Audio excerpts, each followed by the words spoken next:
Yes. Okay. Yeah. I think we'll say goodbye to this space station on the map here.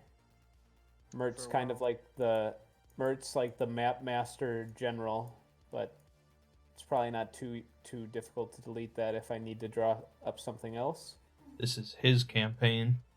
It is. He made this and he gave me permission to come in here and do this. So, where we left off last week, you guys finished up your exploration of the space station. Dealt with some bone parasite alien creature thing pretty effectively, and severed the station in half more or less, and scuttled the reactor core that was powering the station, and used as an improvised weapon against an orc fleet. So, well done. You get an open broadcast communication from Ovum to start the session. So this comes in to your ship's comm system. So I'll just post this in the chat.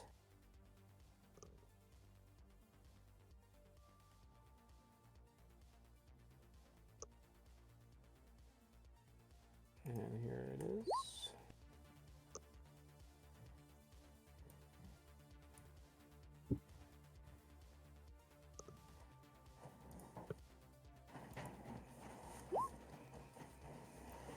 So there's quite a bit there, so you guys just take your time to read through this.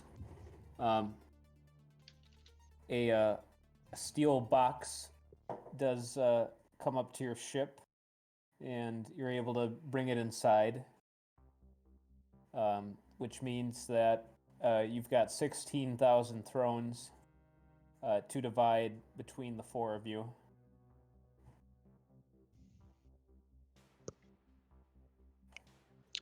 How many thrones is it? Well, if you divided it evenly, it'd be 4,000 apiece. Each. Yep.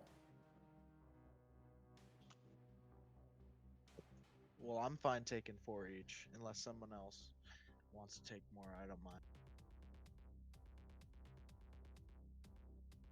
So far, yeah. So 200 far, right you now, guys. so So far, you guys haven't had to like do any too bank-breaking purchases. However, the more money you get, the more options you get for what you want to invest it in. But it's definitely a good payday.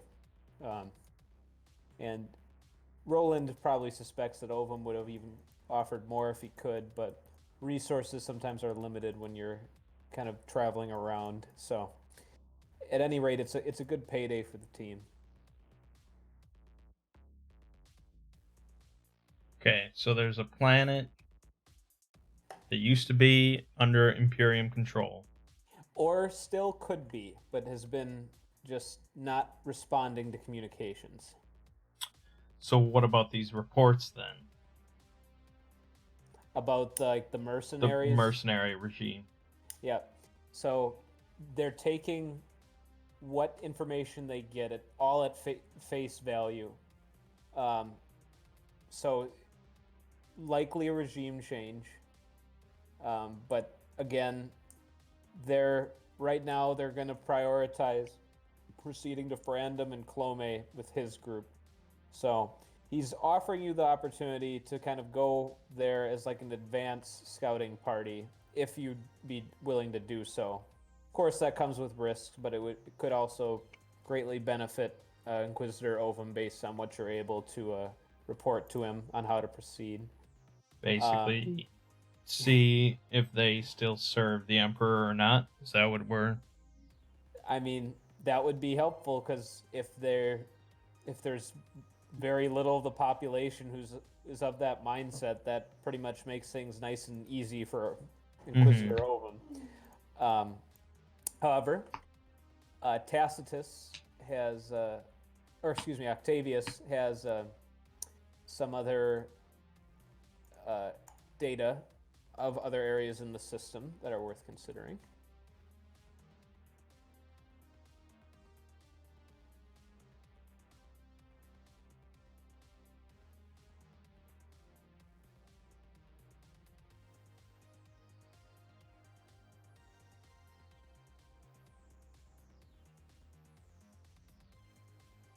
Oh, redact the Vig thing. You guys never saw that.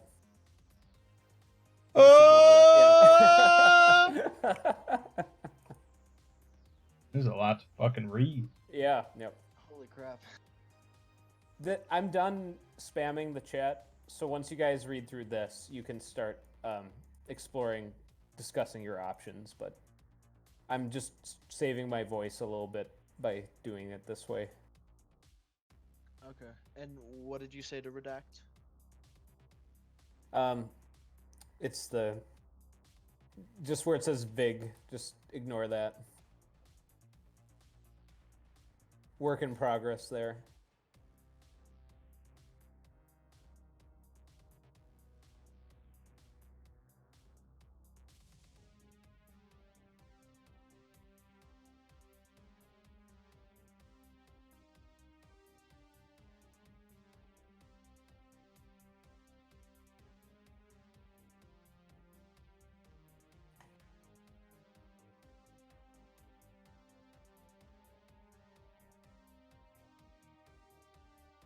That planet May. Yeah. That's it's apparently not that uncommon for like fringe worlds that have been converted to the Imperial Truth to like Right. equate They the just- sun as the Emperor. Okay, so sounds like that Inquisitor was pretty by the book with whoever visited that planet. That he's like, this isn't too bad. So As long as the Emperor is involved, it's good. It's good. okay.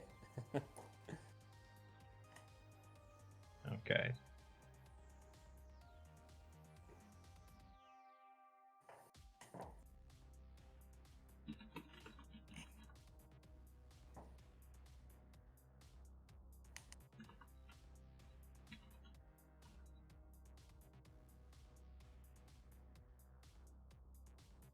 I'm just gonna summarize our options Yeah, for Thomas's sake. that's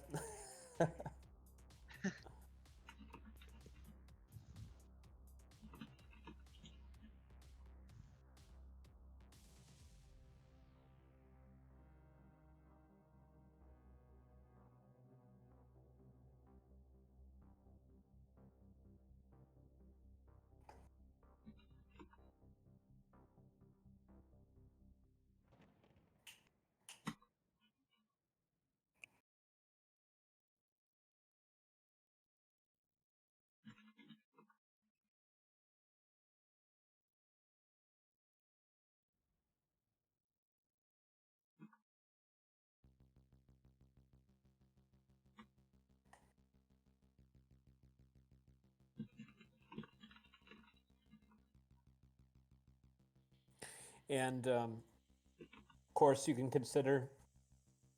You can pull up the sector map to take a look. Basically, these are ordered somewhat looking from the top of the sector and then going down. Like none of this is from like the bottom half of the sector map. And of course, that by going to one of these places, you're not necessarily restricting yourself from moving on to one of these other places once you're finished in one area or the other. I mean, time does pass, and I always have kind of little dynamic timeline progression going on in the background while you guys are doing stuff, but usually you won't just be totally locked out from doing other things based on picking one of these places to go to first. So I figured this way you guys could have some. I like your number 5 there, Mang. It's got the color commentary. Very good. So Thomas, what you thinking?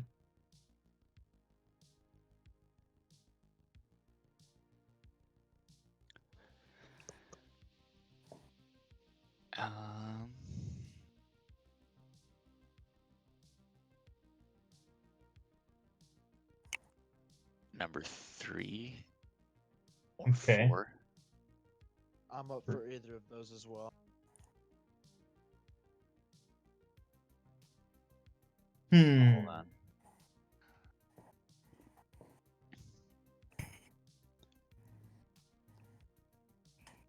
Actually, yeah, probably 3 would. Well, no, actually, but either of those, because research station could have like some technology or stuff in it that would be interesting to me. Mm-hmm. Well, if we go to either of those two, we're gonna have to stop somewhere for new equipment.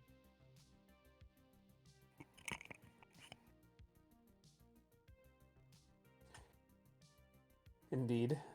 Now, Either mining tools or vacuum suits. yeah, you guys have made substantial use of the research base in the FAWS system. There is also fueling station and research base in the same system as Clome, although the inquisitorial forces are going to be moving that way quite soon. Then, yeah, basically, once you figure out where you might want to bear for, I could suggest a convenient stopping point in the system.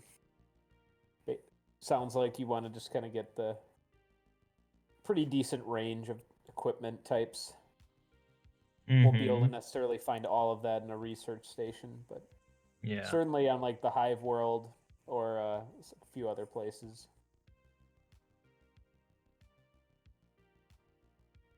Well, for my opinion, I'd say we could use a break from research stations, so I'm leaning towards 3.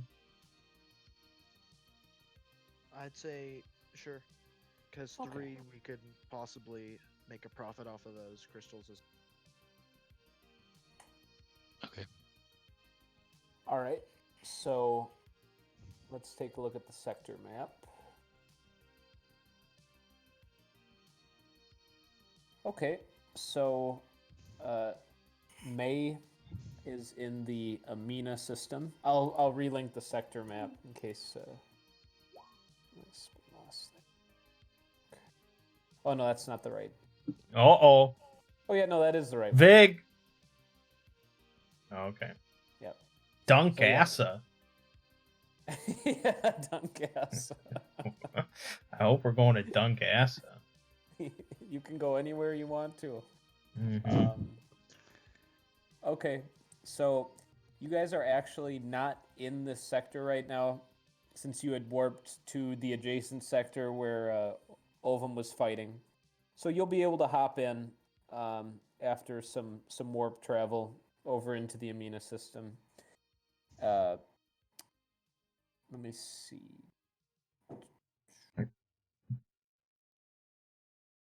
What is what's on Da? Yeah, Da, I didn't list anything in your. Well, I didn't bring Da to your attention. I think might just want to. Let's just ignore Da for now. Just pretend it's not there. Okay. Yep. So consider May like the principal kind of spot in this area. So yeah, population, there's fewer than 1 million here. But between the deep space station and the system also has its own research base as well as the planet itself, you could probably acquire everything that you need here. These deep space stations typically offer as resupply ports, especially for those with anything close to official Imperium business. So you should be most welcome there as a rogue trader crew. So you can start by going to Dunkassa. Okay. Great. Octavius gets the coordinates set up. You guys initiate warp travel. And in about 24 hours from when you leave the site of the battle with the orcs, you are approaching the docking station at Dunkassa 5.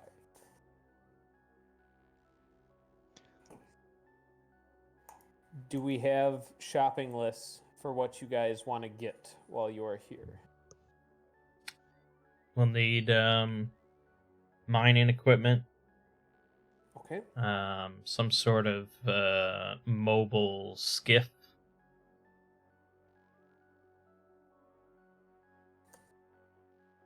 Probably floodlights.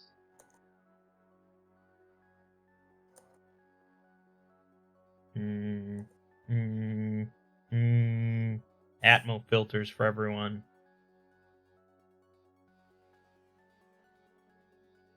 And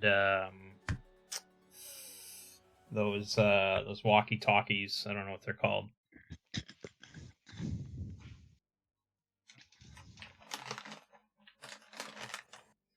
Okay.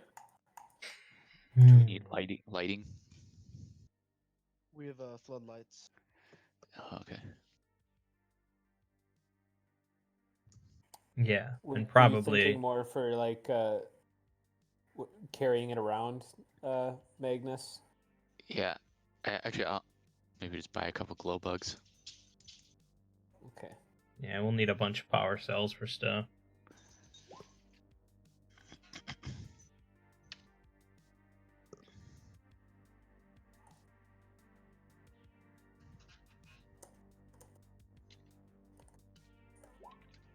Okay. Hmm.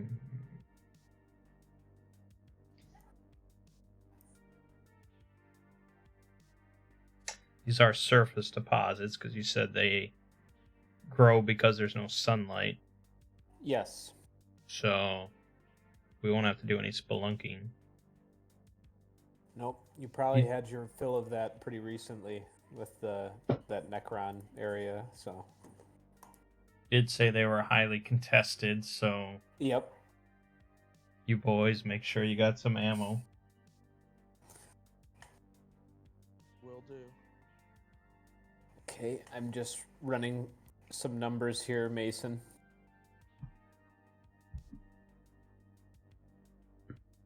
All right. 80.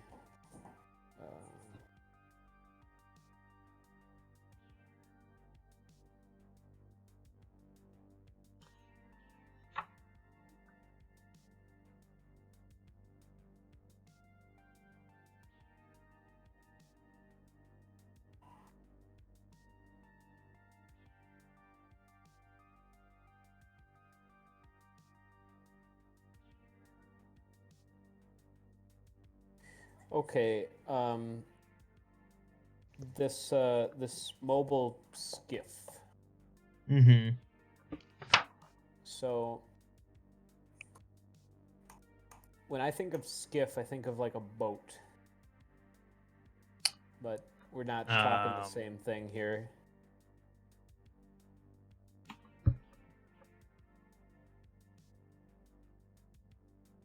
I suppose it is a term for boats, but I mean like a flat carrying. Yeah. To haul I'm not. your crap. Yeah, like a hauler. Yeah. One with its own propulsion system. Right. Yeah. Okay.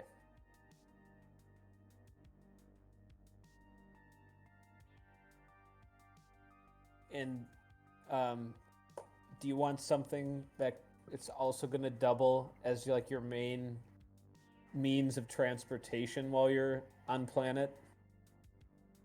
Or do you plan on like, having like a vehicle for you guys and your equipment, and then you bring this with you and then you move it around and use this just for like the minerals that you acquire? It's hard to say without knowing the terrain. I guess I would prefer if we just flew in pretty close. Right. Well, and you'll need to kind of you'll learn.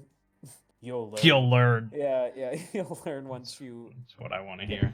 get planet side if this is the sort of thing that Octavius can kind of just run scanners for as he's flying around, or if it's a little bit more involved looking for that.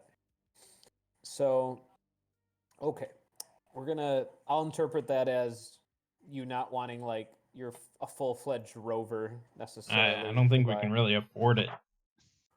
This is a good opportunity to just quick see what that might cost. It says an ATV Explorer is 15,000.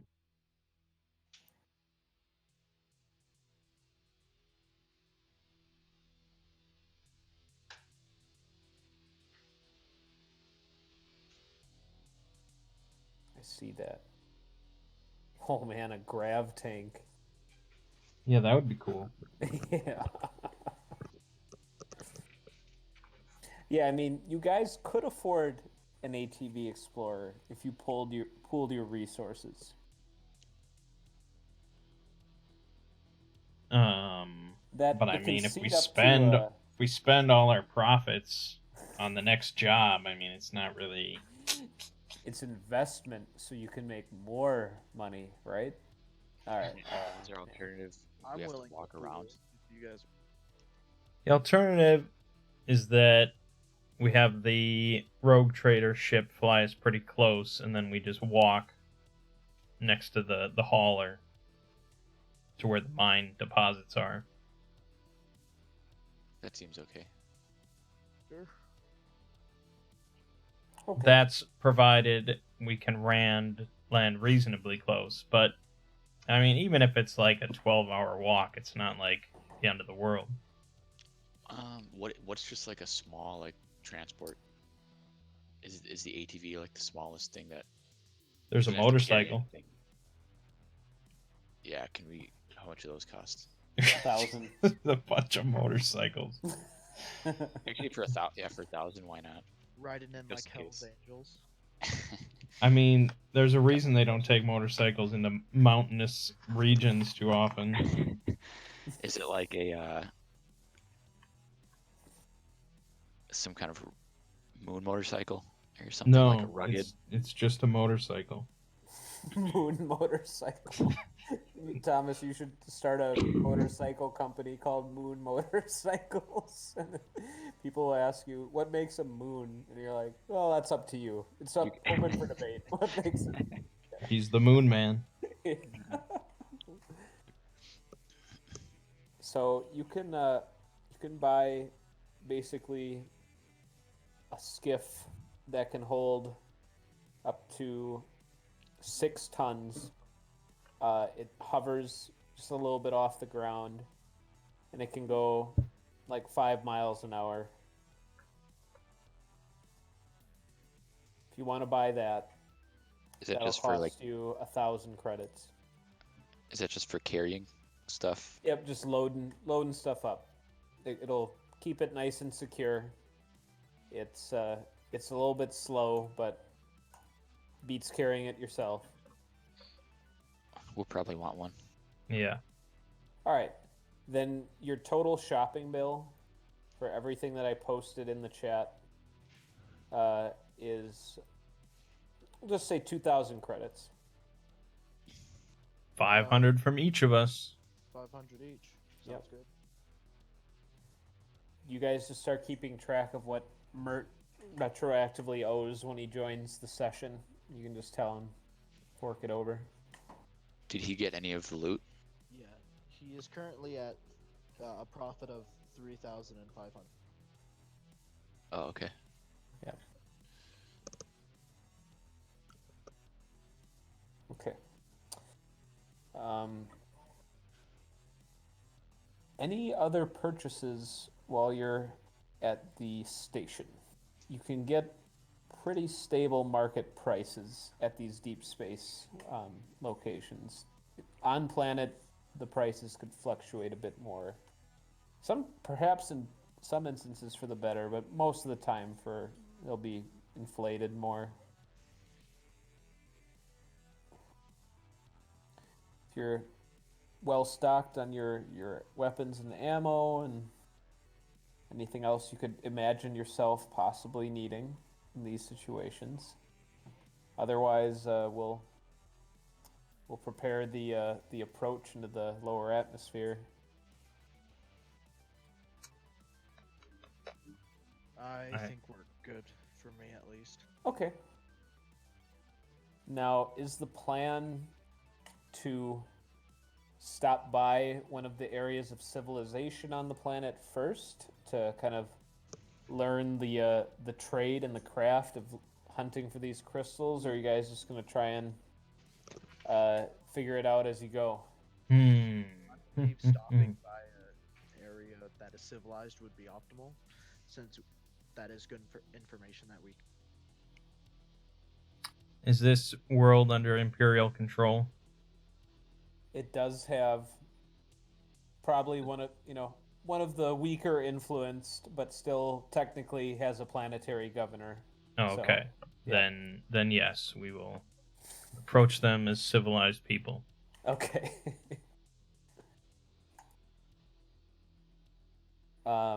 You depart the research station.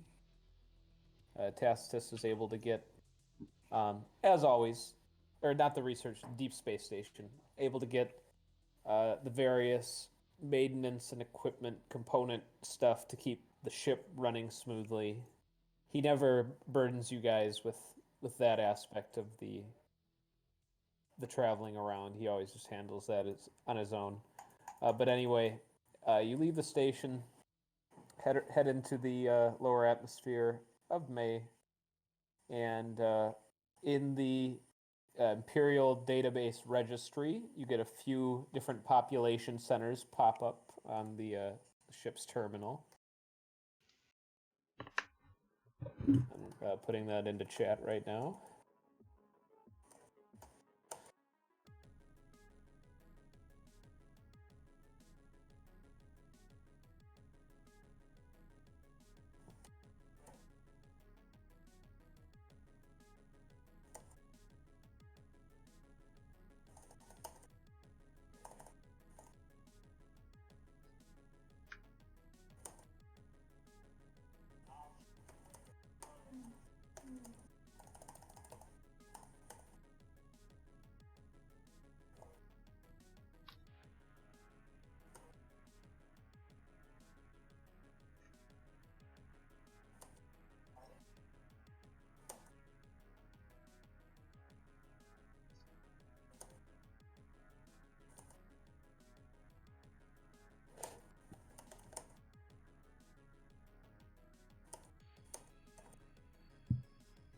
All right.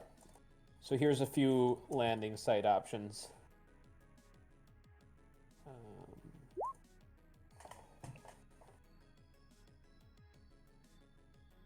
The number after the city is the population.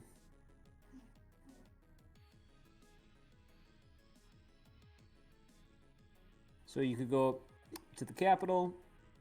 You go to a bit smaller of a city that's a bit closer to where at least recently there's been some crystal hunting, and you could go right into the action to one of the mobile stations, as it's been described, where you'll be quite close to the action. So it depends probably on how much data gathering you want to do, and if you want to make your presence known to any officials or anything of that nature. So, your guys' call.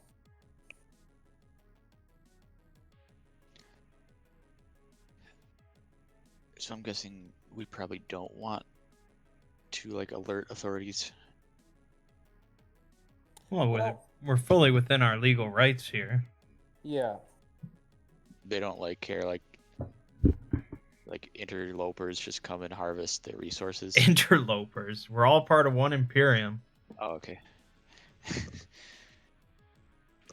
I mean, maybe like the actual locals, the miners probably care, but from a legal standpoint, it is what it is.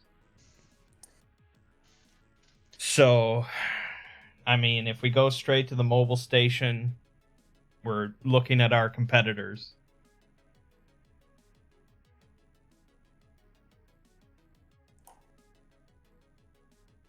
But I guess, what are we really trying to do here? Are we just trying to learn how to mine?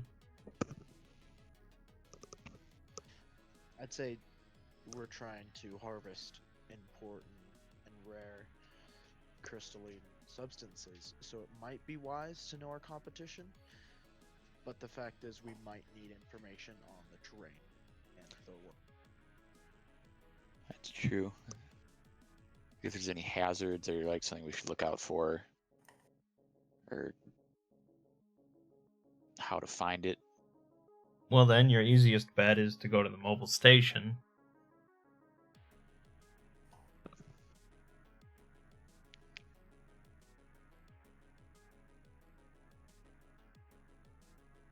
Right, but what I'm thinking about is there are competition, so that gives us the risk of false information, which is why I'm leaning more towards the peripheral city.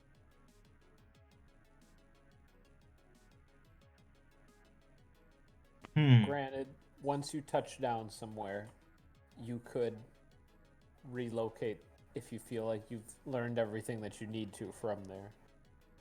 But again, these were just kind of popping up on the ship's computer screen, some landing zone options. How big at is least for this your first planet? trip. Like compared to Earth? Yeah. We'll say just slightly smaller. All right, and 88% of it is covered in nighttime. Perpetual darkness, yes. Right. So even if we talk to one of these mobile stations, we could fuck off to Australia or something. You know, that's not really their competition. There's less than 1 million people on this planet, so there are crazy. certainly vast stretches of wasteland. There you go. There's plenty of crystals for everyone. Hopefully, yeah. Well, I vote for the mobile station. Realm votes for the city-state or city. So Thomas, break the tie. Unless he votes for the capital, then Yeah. then nice deadlock. Then we have to wait for Mert. Yeah, Yeah. then we have to wait for Mert. Yeah, I want to alert the authorities. No, Okay. I don't know. What about this? What about we go to the capital, and then after that we go to the state? I don't actually want to go to the capital. I'd rather go to the peripheral than the capital. Oh, okay. All right. But if the only reason we were avoiding the station was because of like false information or something, we could like see what the station says, and then if we're suspicious, kind of go to the city as well. Kind of see if there's a difference. I mean, surely they wouldn't lie to a servant of the Inquisition. You'd think that. Could be, yeah. Well, we're journeyman noticers, so we could. That's true. Yeah, I think it's maybe let's try the station first, and then if we aren't satisfied, we can go to the city. Sounds good.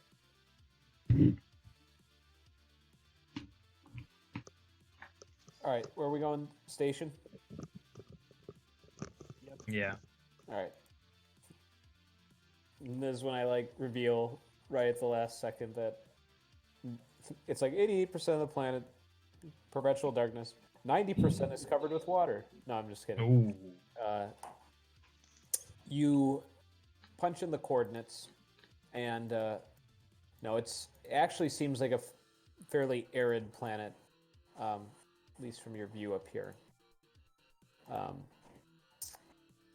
There's an assembly of medium to small vehicles kind of forming a giant ring, and there's a number of little tents and smaller structures intermixed between the parked rovers and vehicles of that nature. So it does truly look like a mobile site, able to pick up and shift to another location very rapidly. And with the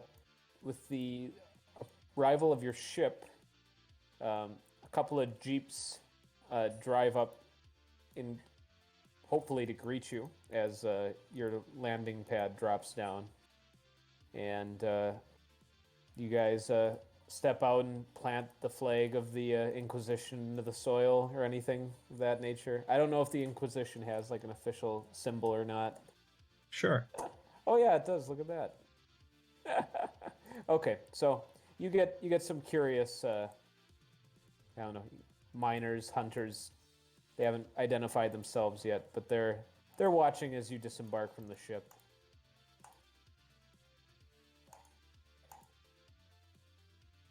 All right.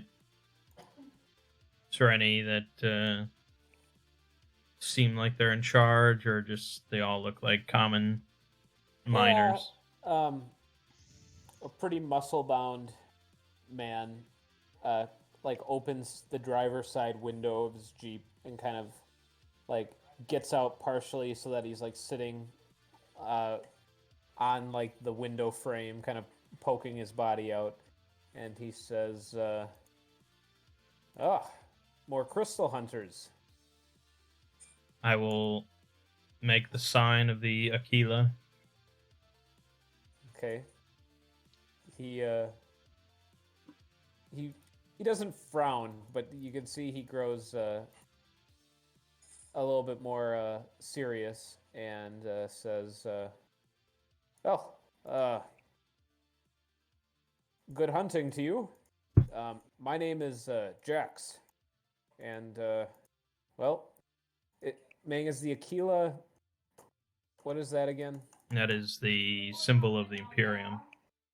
Okay. So it's not an Inquisition symbol. No. Okay, yeah. He says, it's been a bit of a dry season lately, but that can always change. It was Jax, was it? Yes. My name is Roland Meridius. I serve the Imperial Inquisition. Oh, hopefully you're here for pleasant business. I can't think of something that would draw the wrath of the Inquisition down on our planet. We just make our living as much as the next person. The Inquisition doesn't deal in pleasant business. But I'm not here for any wrathful occasion. The Inquisition has need of some of the local crystals of Planet May. Oh yes, we're famous for them sector-wide. We have brought all the necessary equipment and tools, but what we need is knowledge. Okay, he gets out of his Jeep, and you see him leaning back into the window. He's talking to, his boys in there, and they both drive back to the camp while he kind of just walks forward, a little bit more intimate setting with you and your companions as the larger audience heads back to the mobile site, and he crosses his arms and says, "Well, I don't want it to be said of me that I was not helpful to one of the Inquisition's members. So, what can I tell you?" Well, where can we find these crystal structures? Okay. Well, he says that's what they're called, at least locally, magnetite. Mm-hmm. And he's not terribly surprised that you're here looking for it. About every several months to sometimes a couple of years or so, there's usually waves of off-world interest that come by looking to get in on the crystal hunting action. He does mention that technically, as an off-world enterprise, you do owe taxes equal to 10% of what you harvest here. He kind of scratches his head and says, "Now, as far as the Inquisition's concerned, I'm not quite sure how all that shakes out in the hierarchy, but I'm sure you've got a pretty good idea there. But anyway, there is an art to it. Basically, there's 3 different ways you can acquire these crystals, and I'll just put a summary in the chat here so that you can refer back to this." Mm-hmm.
Okay, so Jax gives you the rundown on at least the three most common techniques of acquiring these crystals. Basically, says that for as long as their history kind of goes back to when there were first imperial records here, it's been the chief bounty of this planet that these crystals are, you know, to be found in a number of different places. But it kind of, at least these dune worms have kept it from becoming too overcrowded of a pursuit.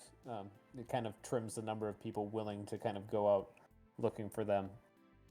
And as far as the creatures themselves, he just kind of scratches his beard and says, "I think it's something to do with the way they metabolize energy, or something about the dark conditions here that allow them to live and grow to such sizes."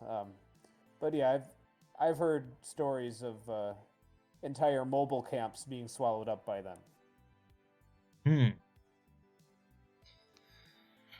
However, you see he's wearing a necklace, and he holds it like the jewel of the necklace kind of tenderly between his thumb and index finger, and pushes it a little bit closer so that you can each have a look.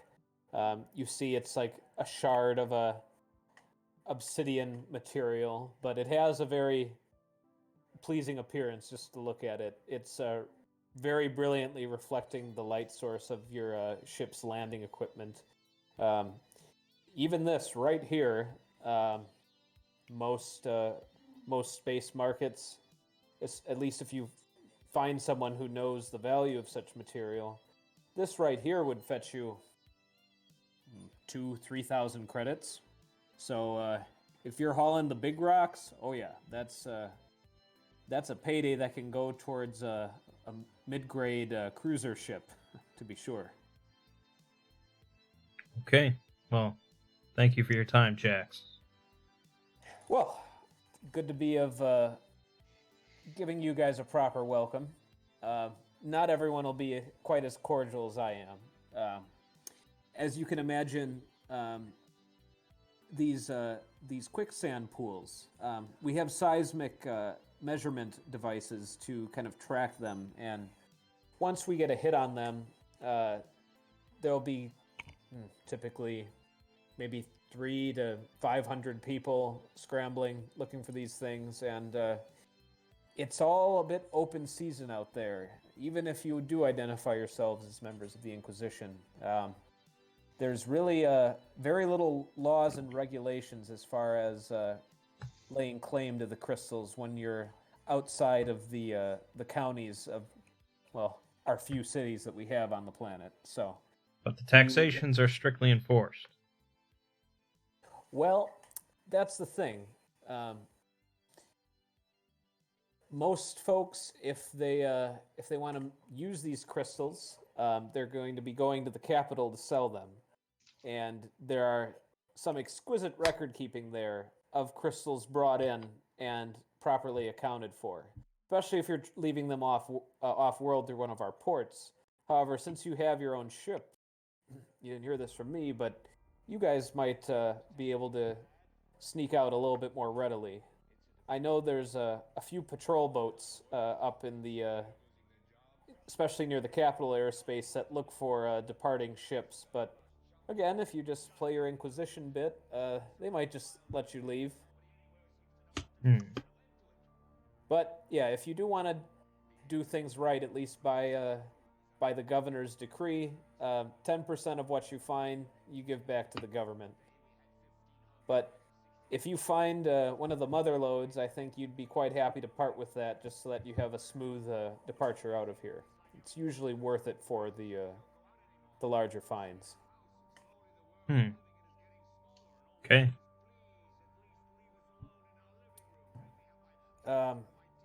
He says, come to think of it, I was wondering,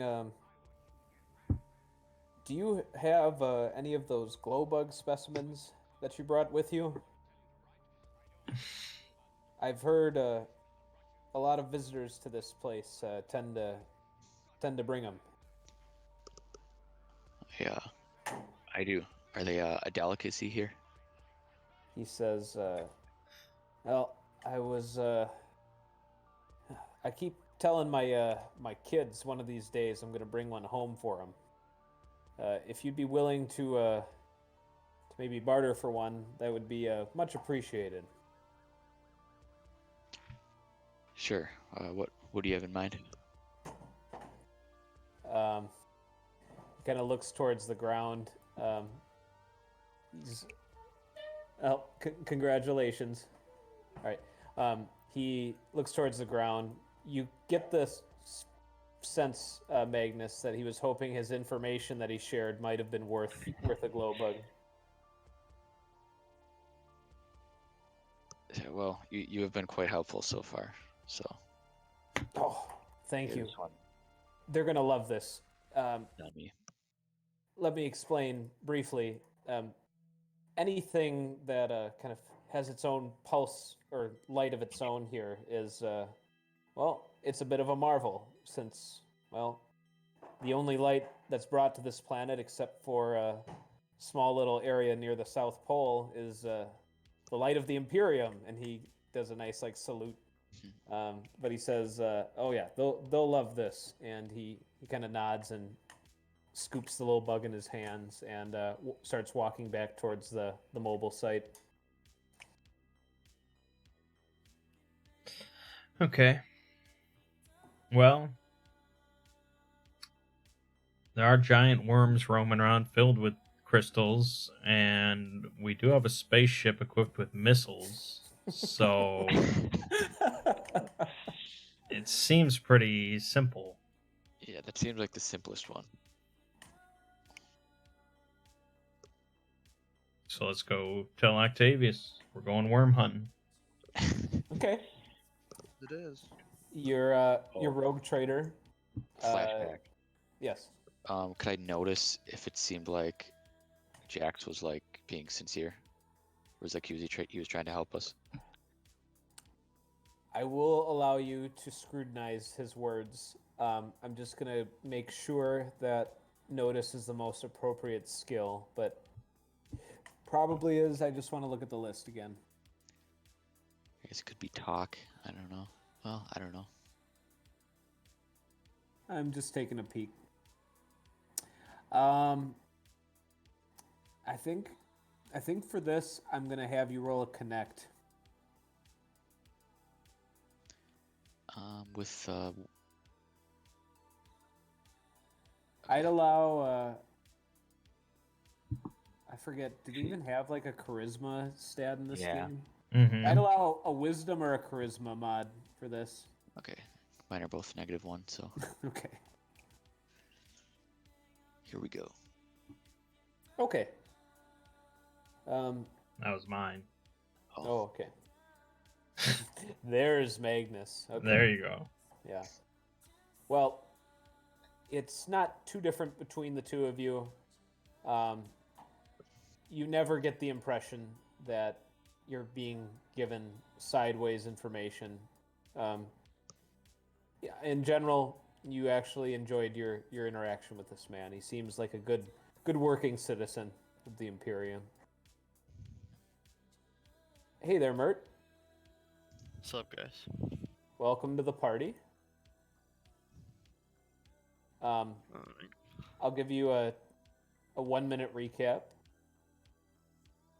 Ovum gave you guys a chest of money for what you did last session. So, split between you guys, that added 4,000 credits to your inventory, Mert. Ooh, However, dang. you guys pooled together some money for some equipment purchases for the current planet that you're on. So you're going to reduce what you gained to 3,500 because your share equally was to contribute 500 of that. Okay, so 3,500 too. Yep. Okay. When you get the chance, you'll see I've posted a ton of stuff in the Roll20 chat for this session. What that is a recap of Ovum's message, and then there was basically some information that Tacitus had in his system for feelers and Octavius. yes, thank you. I keep calling him Tacitus.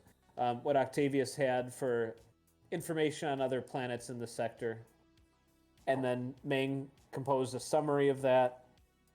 And what the party decided on was to investigate, as Meng summarized, a night world where we can harvest rare crystal deposits. So that's where you guys are right now.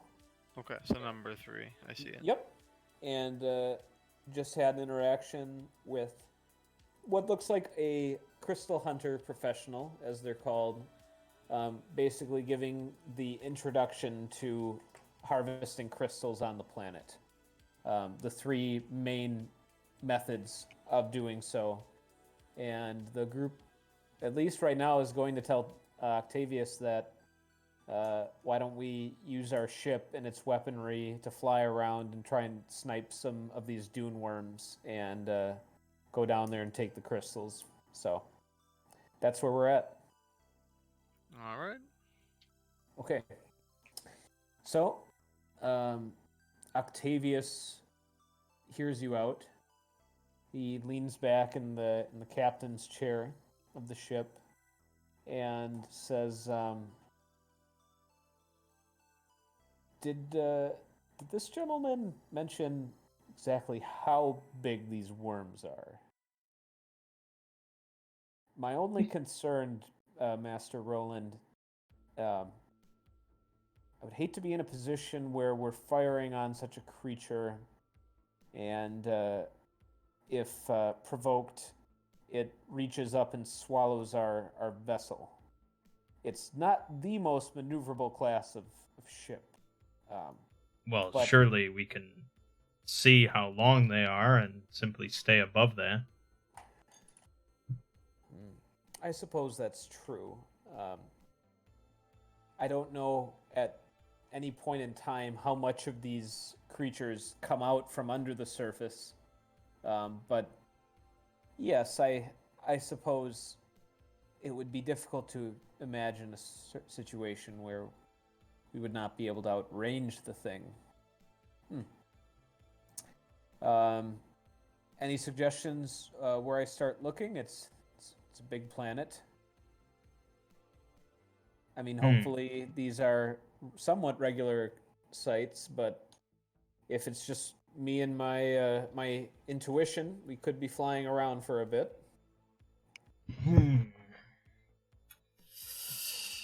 Perhaps look for giant holes. That seems rational. I'll do my best. I take it you'll all be on standby to get down onto the surface as soon as we can if I manage to tag one of these things. Of course. All right, seems like a good plan to me. Strap yourselves in.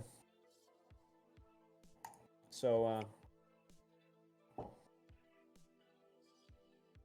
and I'm thinking for the ship's heads-up display, if they have like a night vision filter for actually looking at the surface. It's an Elite Dangerous.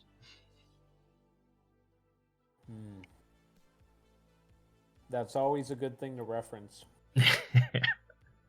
And yeah, free trader or a rogue trader vessel, it probably seems like a good thing to have. Let's just see if we roll a 1.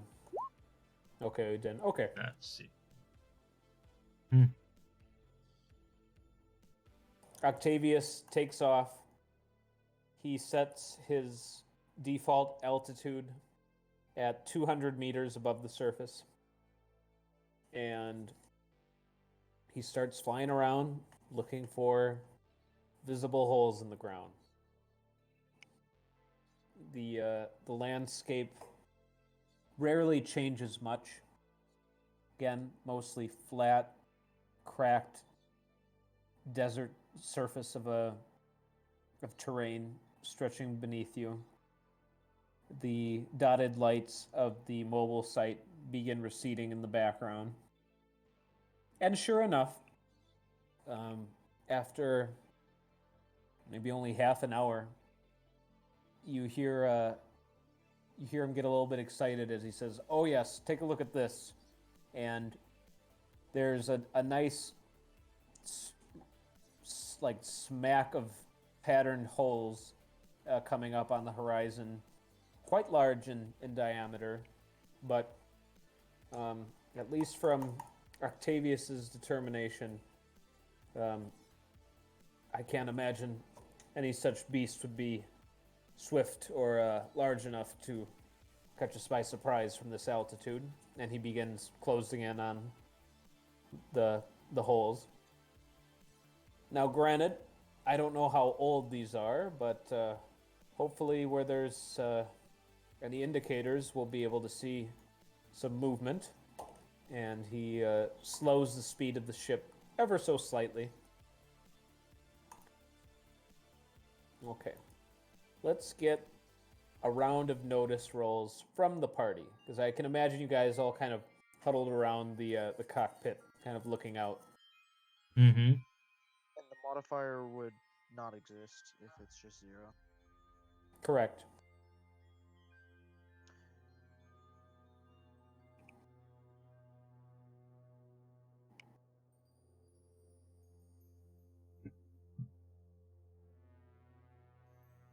Nice.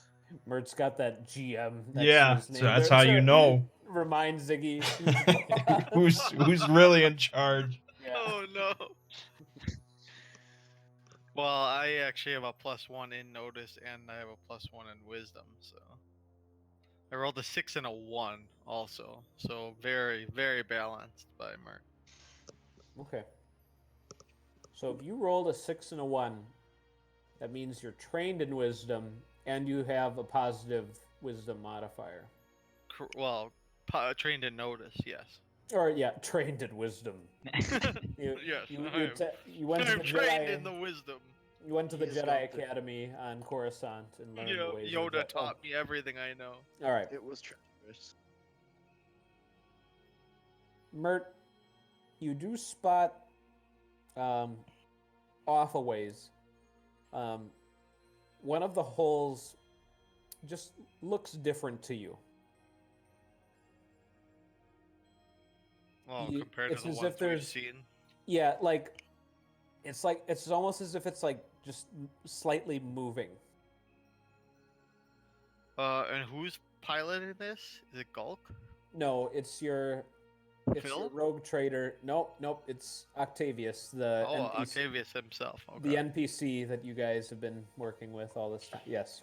I will probably alert him that as we come closer to that, I kind of try to point it out. You may want to lift up a little bit. It may burst out of the ground. I'll And keep maybe that I in say it, mind. and maybe I say it in some sort of like clock, like 3, like what do they say, like on your 6 or that type of thing, like so Okay. he knows, something like that. Yeah. Okay. He starts heading towards his 2 o'clock, which is precisely where you spotted the anomaly. And as you guys draw in closer, you can see that this hole, there's basically just all sorts of kind of fine movement inside of the hole, as if like the soil's recently been disturbed, and so it's kind of like falling into place after being kind of uplifted recently. So just a lot of dirt kind of moving around, but very difficult to spot from a distance. So good eyes, Mert. Good eyes, Octavius says as he turns around and kind of pats your arm. He says, what do you think, gentlemen? A little bit of weapons fire into the hole, or should we be more subtle? That might draw them further down. Perhaps we just follow this formation for a time? You mean go underground? he puts the ship into a holding pattern. And he says, well, of course, I won't do any such thing, but you're welcome to investigate. Perhaps we just temporarily land on the surface to create vibrations. Oh. To bait a creature. Correct. He he wipes his forehead and says, yes, I suppose that's a sound plan. He finds a good-looking patch of dirt near the hole and touches down. For like You 30 have, seconds. Okay, What do we observe? I will tell you in just a moment. Okay. 17 worms pop out. He engages the landing gear, and it's all very quiet after you land. I know you already posed the question, Mace, as far as what you observe, and just as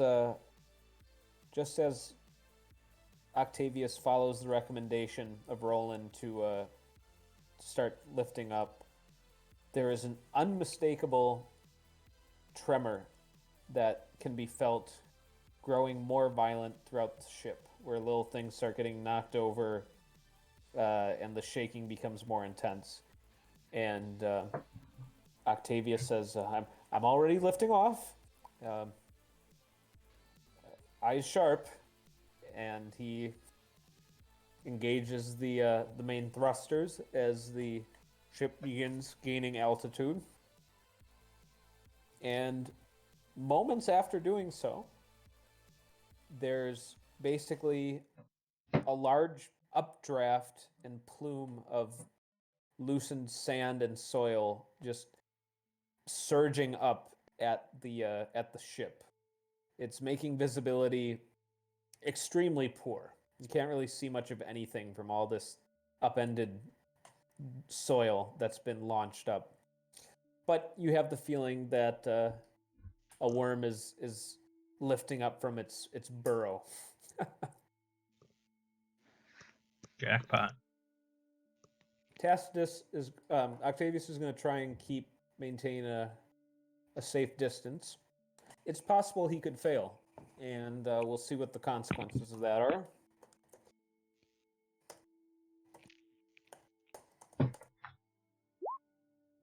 Okay. You guys have a spectacular view of the head of a worm attempting to eat your ship. It's probably at its head. It's probably about 40 meters across. Wow. So it's truly colossal, and it doesn't have any teeth that you can notice, but the inner biology of it as it opens its mouth looks still very threatening. That this massive creature could probably digest the steel-plated hull of your ship just fine, even without any chompers. But fortunately for you, your rogue trader has bought you enough space that its initial lunge comes up short and does not swallow your ship up, giving you the opportunity to fire at the beast. Fire How large away. How large is the ship in meters? The ship is probably about 16 meters long. Hmm.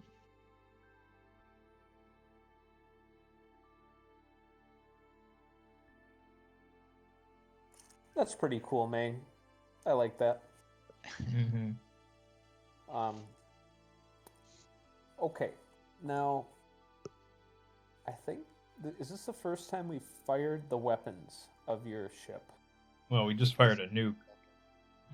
Right, through as a missile. Yeah. But now this is your Ming. Can you give me a refresher on what would be standard weaponry for a rogue trader? Oh I mean, boy. I've got the free merchant stats in the book, Yeah. which basically puts it as like a slightly less effective military vessel of comparable size. So, it would have weapons, but that wouldn't be the focus of the ship, from my understanding. But I'm thinking I want to be true to like Warhammer type weaponry. Yeah, I know more about like the big navy vessels than like Right. the small stuff. But like a gun cutter is a pretty common thing. Yeah. That uses like basically giant bolt guns. I think that sounds pretty perfect here. Mm-hmm. And again, this is like large scale, like mounts of what basically like space marines would be shooting. Yeah. Okay. So not lasers, basically. I need 2 minutes quick. I need to relocate where my laptop is. Just so take a 2-3 worries. minute break, and then we'll resume with the bombardment.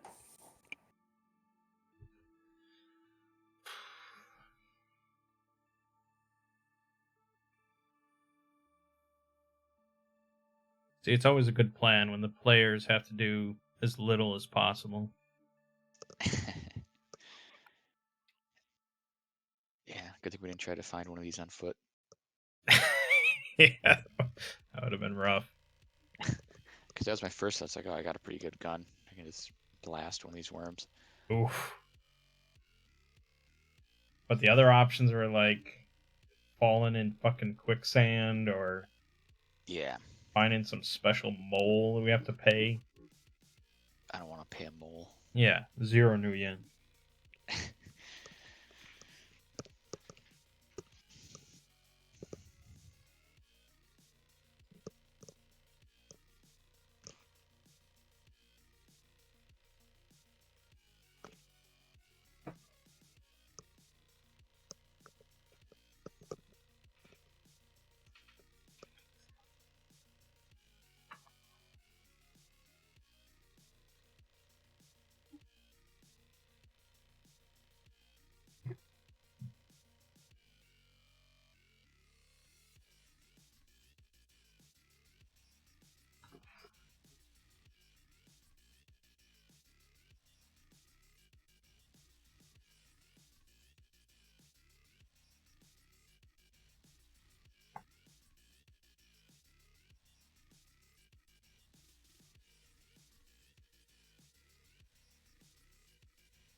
All right. Thanks for your patience. Do we have everybody, or did somebody step away? Nope. Okay. Well, while Octavius is doing this maneuver, we're gonna need somebody on the guns. I have pilot. Yeah, and I think you were the one who launched the nuke. That is correct. Yep. So Mace hops on the guns again. Um, Now, as far as your aim here, um, it's a pretty generous setup for you. Basically, you have this massive head of this worm right beneath the ship. So, um, is there any particular description you want to give me, or are you just kind of firing at will, just giving it everything that you've got? I will offer to the rest of the party that Octavius could offer to briefly open the rear cargo door if you guys wanted to add any small arms fire or drop any explosives or just heavy objects on it to add some damage, or if you are content with just letting Mace fire away. I'm content. Me too. It could be a pretty glorious moment if one of you wanted to jump off with like a sword or something and just stab That's a John. glorious death, all right. Just I'll- gonna suggest that to Roland. I'll tell Anton to avoid hitting the belly, if possible. I'll do what I can. Okay. All right. Give me a pilot, and you can add +1 to the normal check because of the point blank massive target in front of you. So just type in +1. To whatever your normal pilot roll would be. All right.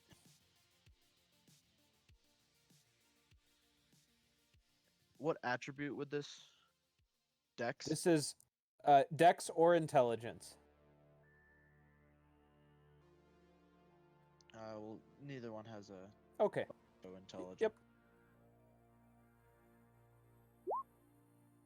Holy Wow. shit.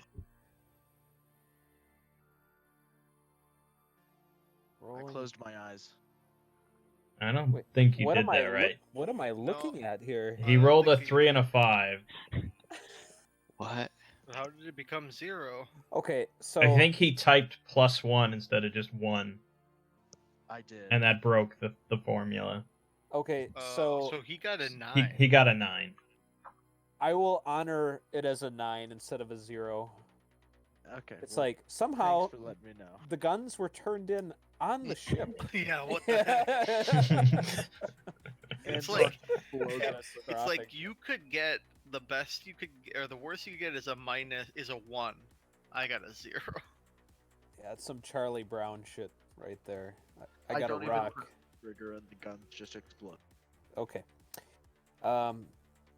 You rain down some bolt action onto the worm.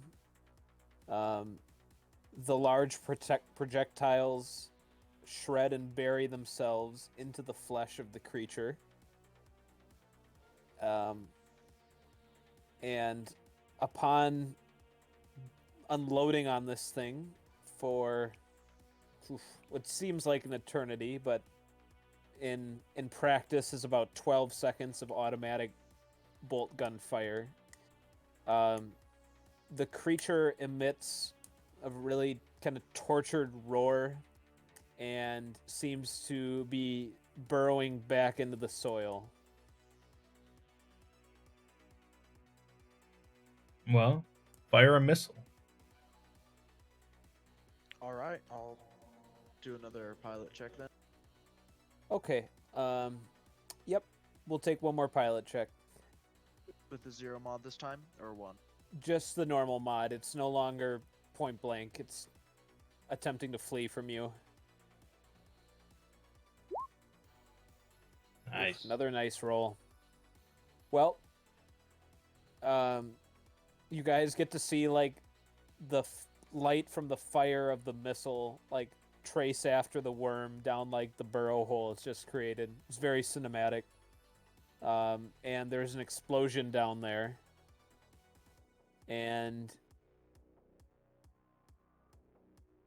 it's difficult. You can't confirm from up here, but at least from the appearance of the ground around the hole, it's possible you just killed the thing and it's dead in its shallow grave it just made for itself.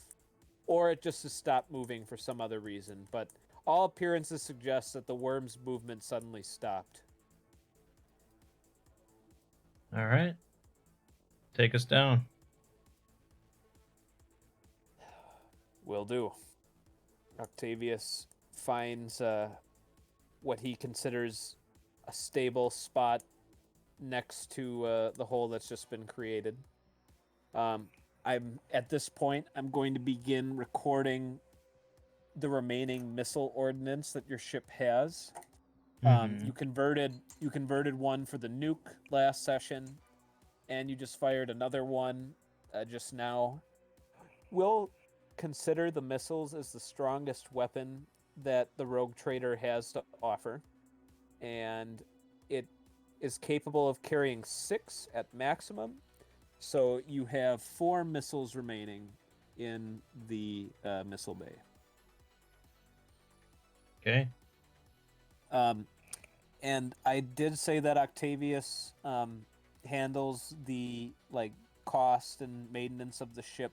However, when replenishing missile counts, he probably will ask for you guys to come in on the price of that, just for the cost of those. What? All Hey, right, we're we'll all take it in out. tune here. We'll take it out of his share of the crystal money. Okay, all right.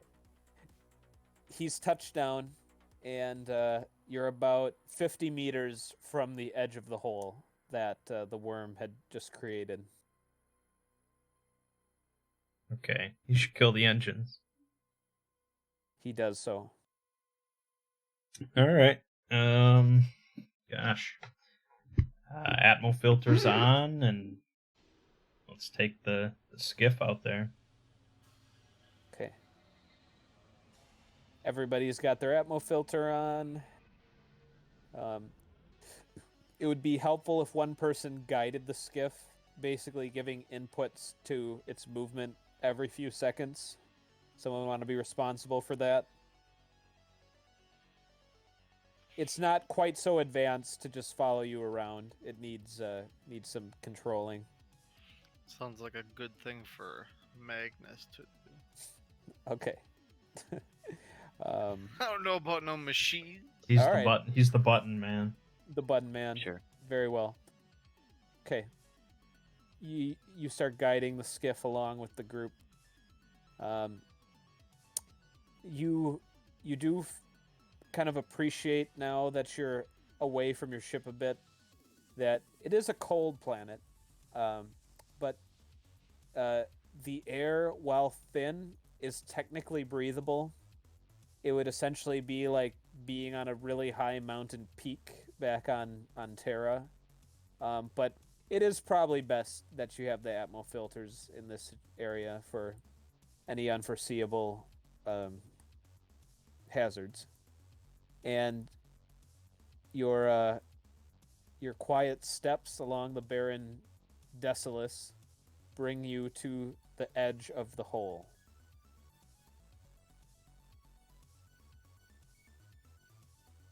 All right. Can we strap like a couple floodlights to the skiff? It's done. Alrighty. Guard I'm leads trying the to way. think I'm trying to think about your skiff here. Mm-hmm. Like, if it just moved, like, off of, like, a small cliff where it had to, like, descend, I wonder if its gravity, like, regulator, basically what propels it, would keep it from impacting too hard, or if it would keep it just a nice, graceful float down. I don't think it would float. No. I mean, it So would probably lessen the impact a little, but yeah. So basically, do you want a couple of guys to try and like attach ropes to it so that as it goes down, you can so keep this is it from just like a flooding? straight chasm. So there is a slope, but it's it's pretty steep. So it's like it's kind of unpredictable how the skiff will manage going down here. And as for you guys too, like Hmm. once you start running down the slope, your momentum might get the best of you and kind of just send you tumbling down. So it's gonna take some care going down there. Now you mentioned when we were talking about the nuke and the power source, you Yeah. mentioned tethering it to the ship, the whole power room. Yeah. Yep. So there must be some tether on board the ship. There is. Alrighty. Standard issue for the rogue trader. So we to have should one. be able to do like controlled descent by tethering the skiff. Yeah, you guys can get it hooked up. That'll keep it from just plunging, because what Octavius can do is just increase the slack slowly as you Mhm. bring it over the edge. Okay, good thinking there. Mm-hmm. All right, now it will fall on the party to descend with the skiff, and you do have the assist of the tether to help you master the steep slopes so that you don't just have it come careening down with you. I'm just taking a look here.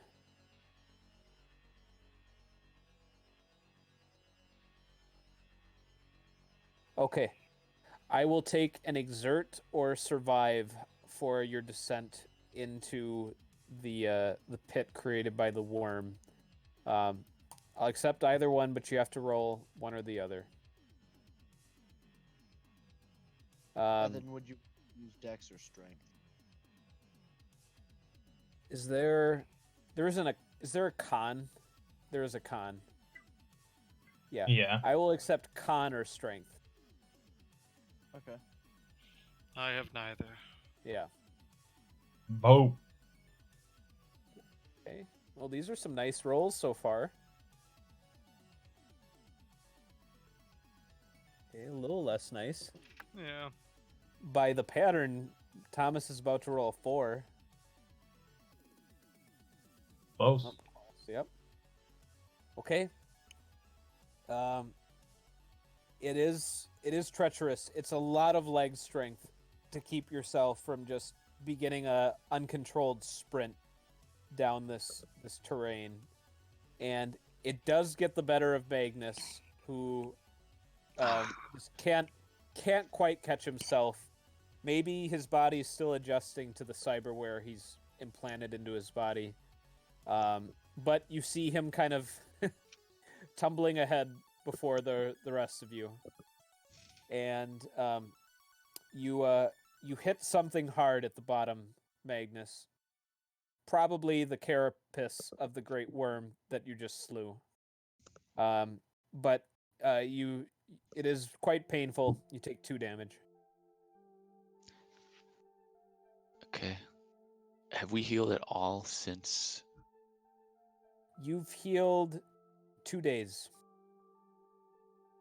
What would you have been at, even with I w- rolling? So I was at 12 just from last time before anything happened. So 12 out of 20? 22. So you'd be at Okay. 20. And Okay. then Then I'll minus 2. subtract 2. And then Okay. whatever you rolled Yep. to heal. So you're up. at 18. Okay. So you're still in fine shape. And yes, indeed, it seems like the combination of weaponry, plus the worm kind of falling back down, perhaps not in its graceful patterns as it would normally move around. All this combined has either incapacitated, stunned, or otherwise killed this creature, who is just lumped up right against you guys as you come to it. So So you Alrighty. guys want to head straight in through the mouth? or find our way to its abdomen? You Well, what- are you're not at the mouth. You are at the rear of the creature. Rev up the chainsword. All right. Looks like that's how we're going. Okay. And the rest of you have mining equipment. So That's true. Roland won't have to be the only one boring into this thing. You all could kind of contribute with your cutting tools that are included in the miner's package.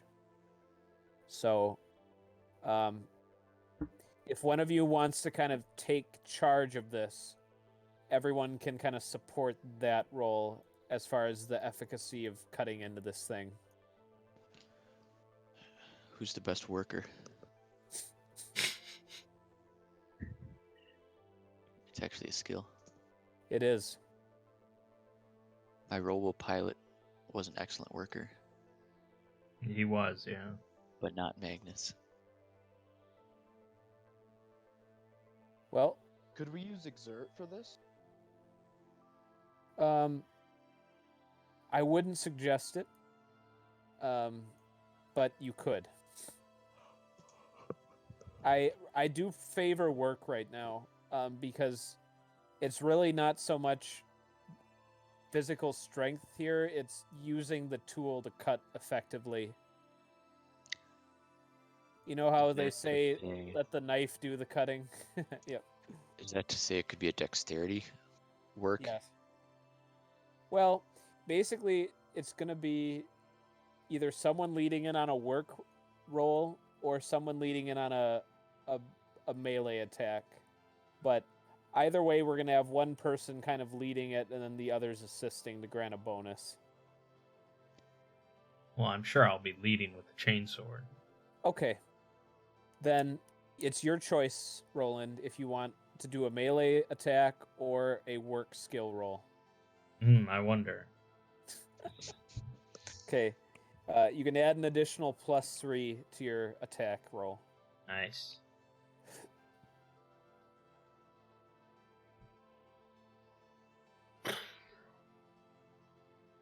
That would have been a pretty decent roll even without the +3. That's right. Okay. Basically, it's a little bit tedious. You can tell right away that the chainsword does have what it takes to cut through this thing.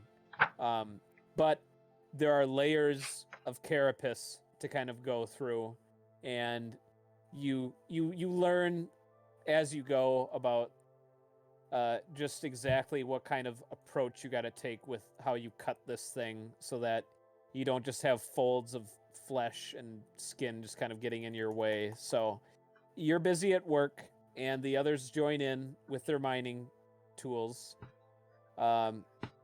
It's probably a good 15 minutes of cutting, and then there's this very ripe stench that hits all of you guys through your atmo filters. You can definitely smell it, and a big waft of humid air.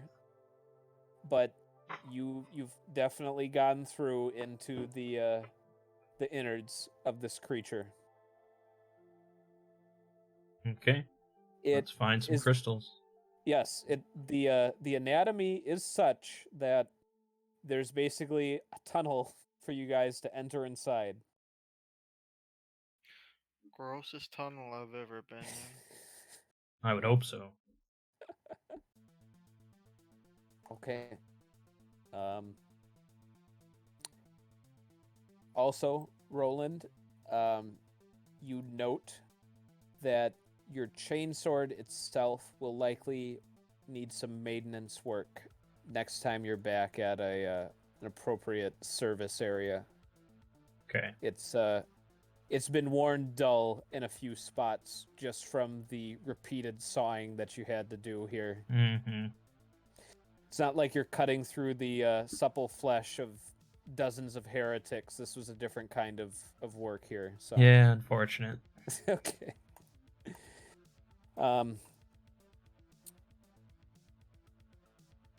There are occasional obstacles inside of the specimen, but for a group of your size, you can pretty much just sidestep around the various organs, uh, interior kind of bone architecture that supports some of the vital areas of the creature.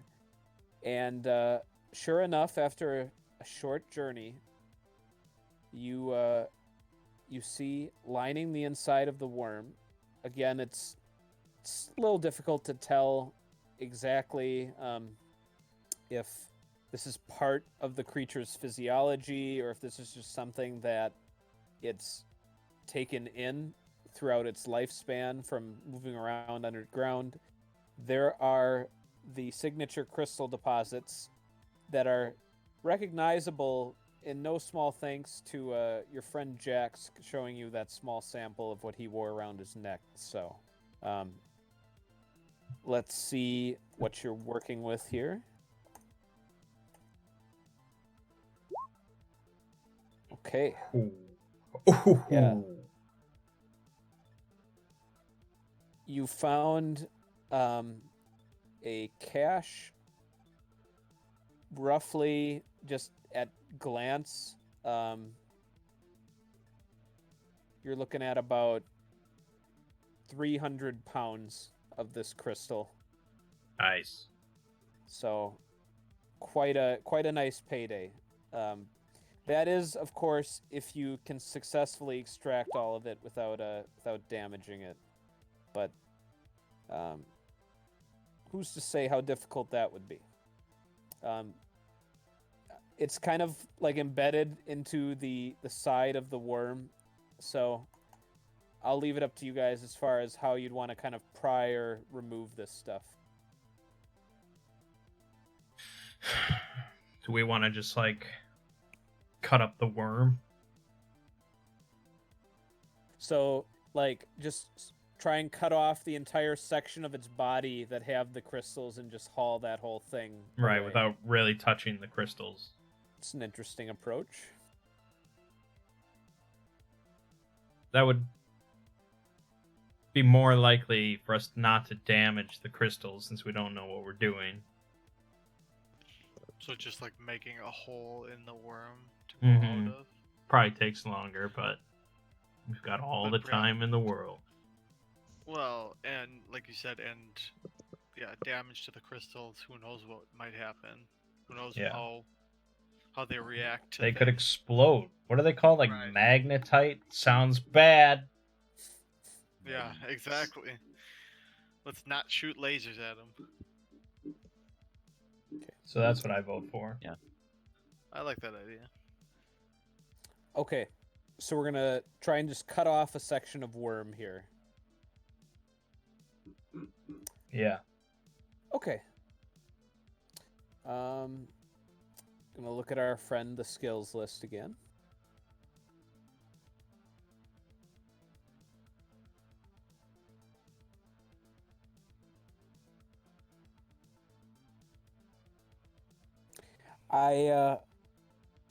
I'm gonna insist on a work skill check for this next one here.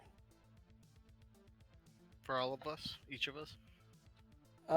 It's going to be someone leading, and then the rest of you can assist. Thomas I is think going to lead. Okay. Unless you have a point in work, Mert. I do not. No. Then there you go. He's got the highest dex. All right. Okay.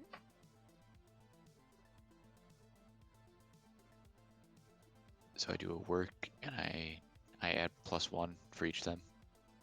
No, it's not. Doesn't scale quite that well. They've all got mining equipment.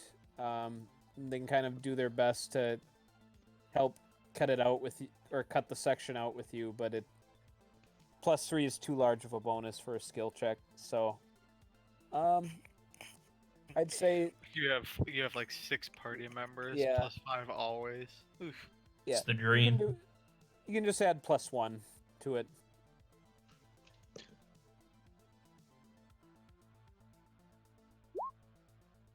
Oh, very nice. Considering that you Working. weren't even trained. Now, that did factor in the fact that you're not trained in work. Yeah, there's a -1 in there. Yeah, there's a There minus is. one in there. Okay, good. Then yeah, that's legitimate.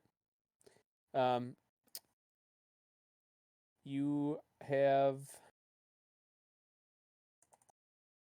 285 pounds of usable crystal on a slab of worm flesh. It did take you, since you've descended the hole, it's taken you the better part of an hour and a half. All of this cutting, and you're sweaty. You've been in this worm tunnel for a while, and all of your party members have been assisting you in sawing this out. But at long last, through your labor, you've got the slab loaded onto the skiff. All right. I'll radio Octavius. Tell him to start retracting.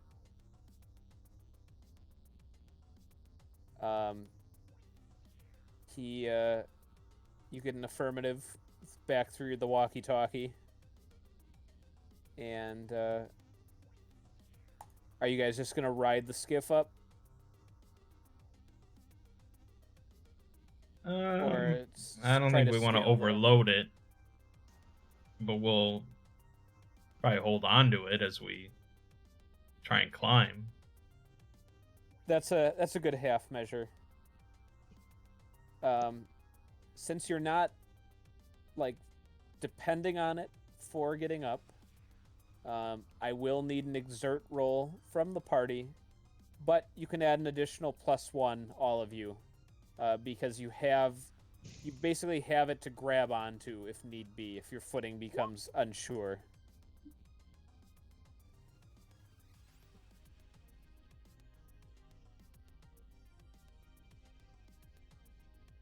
Do you want Constitution? Yep, Connor's strength again. Your choice. Oof, Anton's doing this. Oof. Yeah, these oh, are some good. beautiful rolls. Okay. Again, maybe not putting on a clinic for how to do things, but not stumbling and falling this time, Magnus. You're able to get up there with the rest of them. And as you guys are kind of reaching the top, as things are leveling out, you hear a symphony of motor vehicle noises closing in on the location. A large group of vehicles are on the way, very close by.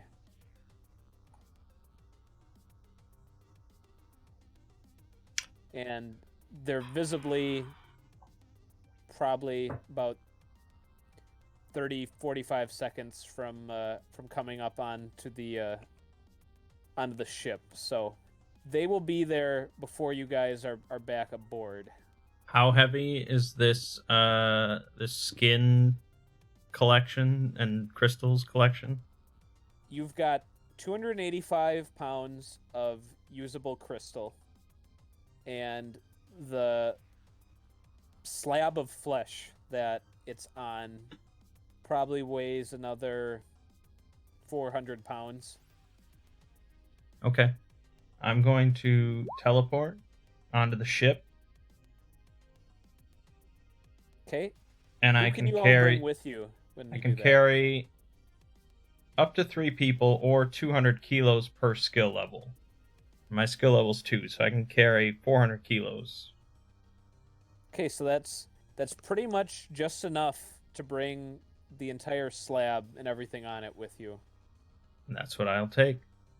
Okay. You guys see Roland just zoom ahead. You see him on the loading dock all of a sudden, with the slab. Roland, let's see if we get some fun stuff to happen with that. Yeah.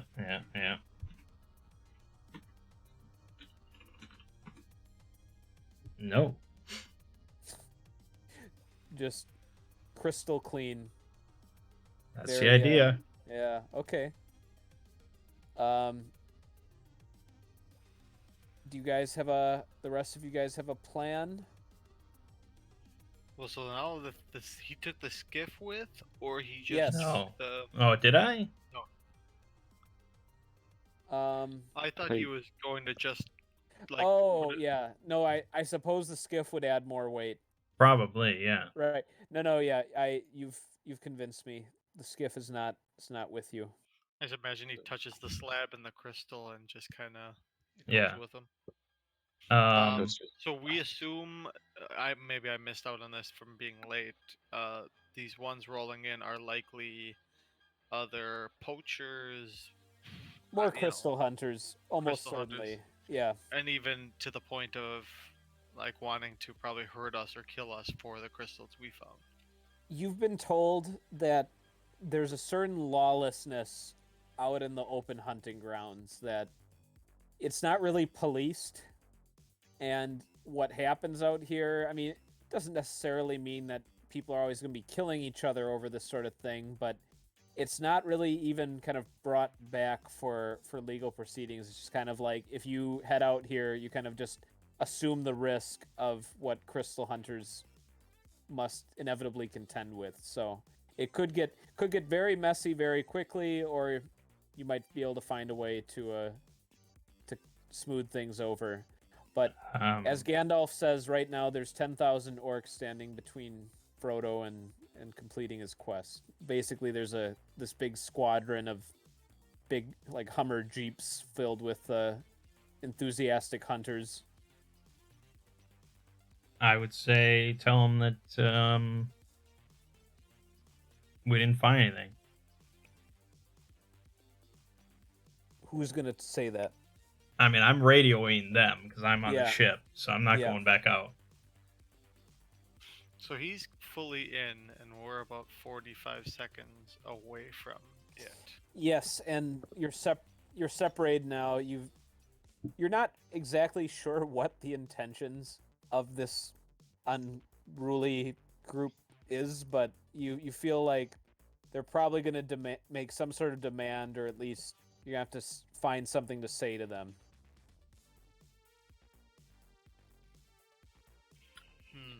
Who's the most talk? That would be me, of course. The guy not. It's unfortunate. Yeah. I'm a -2. Ooh, you're that low? I'm a -1. I'm that low. Ooh boy. 5 charisma. If discussion goes sour, I'll just have Octavius lift off the ship and point the heavy bolt guns at him. Do all of us have negatives in charisma? Well, I just have 0. I think that's why he has a -1, and then he doesn't have any points in it either, so he's a -2. Like, he has a -1 in the attribute and a -1 in the skill. Sounds like you're our spokesperson then.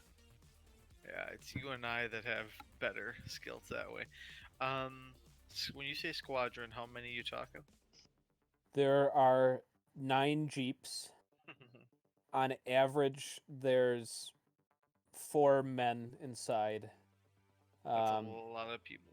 Yep, and they all seem to have, like rifles and other kind of equipment, weaponry, enough to definitely, kill you if they all like decided that's what they wanted to do. So it's a little bit of a tense situation, but again, you've never been in this situation before. You don't know if they would jump to that, but you have the initiative right now. I would say, act pretty meek. You're just hoping to make a buck out here. She didn't find anything. And they want to take the skiff, give them the skiff. What if they want to search our ship? Well, then we lift off and we blast them. Without us. They'll assume that nobody's on the ship, probably. But will you blast us is the question you mean. That's just a roll of the die. Well, we can kind of take refuge in the hole. True. That's if you're facing certain death, the hole is better than certain death. That's not a bad idea. I mean, I could have just used teleportation twice more and just rescued you all, but That invites yeah, that I invites mean, chaos. Yeah. You hear me say that you could have, yeah. I don't like to access the warp All right, but sounds like unnecessarily. we're gonna lead off with Ambassador Mert here. That always goes well. I want to see it happen. Indulge me. I mean, I'm not gonna force you to do that, obviously, but Well, 9 of them. My other strategy is I've got a 300 500 laser rifle. I shoot for tires and try to eliminate some of the opposition. But that just means war. Then that will be. that We means flip war. the skiff up. We Yeah. flip the skiff off as cover, and we try to take them out. Dude, And that's Octavius and them start turning their guns at them while we hold our ground, pretty man, much. that's Are going they- full XCOM, Mert. It's a little Yeah. hostile. Yeah. It is. Well, I mean, we can just say, what do they want from us? Like, yeah. we Oh, have that's nothing true. to give. Clearly, We have nothing to give. our skiff is empty. All right, Sean. We will let them approach. I mean, I assume we keep moving, so we make Okay. it somewhere along the way. Not too far. They do cut you off. And I will apprise Octavius of the situation. okay. He's very good at looking worried. That's what he does. He just goes, "Oh, hopefully can get out of this." I trust peacefully." Mert. Oh, good. I'm Then I- laughing while muted. Okay. Well, Mert, a guy with a big mohawk and tattoos covering his arms, basically stands up out of his Jeep and says, "Oh, looks like you got a good haul. Now come, let's share the wealth and we'll give you a proper escort back to the mobile site." So, out of character, Sean, you looked at my character's picture and then made this guy look like my twin, so we relate. Correct? Maybe. You can interpret it. You can interpret it however you want to, Mert. What hall is he Oh. looking at? That's what I said. We haven't gotten anything. I mean that you mean the worm. He says, "Oh, we could feel the tremors from our camp. So we know that there was some action here. You've clearly just come from that hole. You must have bagged a worm. We could even help. We can even help harvest it." Oh, yeah, it's all yours. We didn't. I mean, we're not real experts. We were just hoping to make a quick buck. We found pretty much nothing except for a worm. We had heard great stories of how much of the the wonders inside, but we found nothing but worm. Well, the middle part of that was me just saying because I, of course, didn't hear most of this story pre. Okay.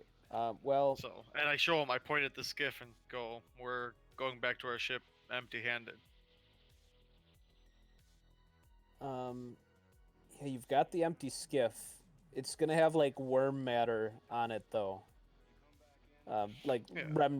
remaining worm matter. Sure, sure. Well, we We're took it into cutting the through worm. hole. He How about I propose? There's no real lie in this, That- is there? There's no. How about I just propose that they can harvest the worm as our pay? Oh, Well, yeah. Mert it's all- already it's all said that theirs. you found nothing, though. he looks to the ship and says, "I get the feeling. Well, I suppose if that's your story, Mert, I'll let you do your skill check." Okay. So, I say, I mean, I kind of look at him and If say, that's your story. Yeah. I gotta tell my boss that we have to hope we can get another worm, and good luck next time. So is it just a talk? It is just a talk. Just talk. Just talk. Yeah. Just talk. isn't it? Social Just talk. interaction. Oh God. Alright. Two Jesus. ones. Snake 2 eyes. 1. Holy fuck. He says, it is always unfortunate when you go empty-handed in a hall, but well, you won't mind us taking a look to make sure that's the case. And he whips his head back to your rogue trader vessel. I mean, I'm not in charge of these things, so if I can radio my boss and talk to him, and if he's okay, someone else looking at his ship, we're just workers. So, but I'll say, why do you need to check our ship? I don't believe the tale that your friend is spinning, that's why. Looks like a straightforward case of smuggling. The governor won't like that. All right, then how about you harvest the worm, and that'll be our payment for guiding. He looks down the hole. He looks at your skiff. And he says, you already said you found nothing, though. I never said that. Oh my god. this divine voice. yeah, that was a That was little- really. Hold on, The Emperor spoke for a moment. Out of character. Oh man. Best Foley work is no Foley work at all. Jesus. Yeah, basically, Realm, what you're gonna have to do when we're done here and Mang uploads the video, you're gonna have to go back to that moment so you can understand why we were just amazed by that. It's really Okay. crazy. Out of character again. How many of them are there? Lots. About It's like an insurmountable 36 men. yeah, If it's exactly the way he explained it. they are armed with rifles. Okay. He sees the sincerity in your offer. And he's clearly like the leader of this war band, and he says he actually gets in a little bit closer, much like before when Jax came in. He's willing to have a little bit more of a private conference. And he says, look, you seem like an okay outfit for off-worlders. However, now that I've brought my hunters with me, this is as much a show of face for me as it is for you. He says, part with your skiff. He gestures to that. Hand over a weapon. And by the custom of the hunters, we will let you go in peace. So basically, he wants one of your guns and the skiff.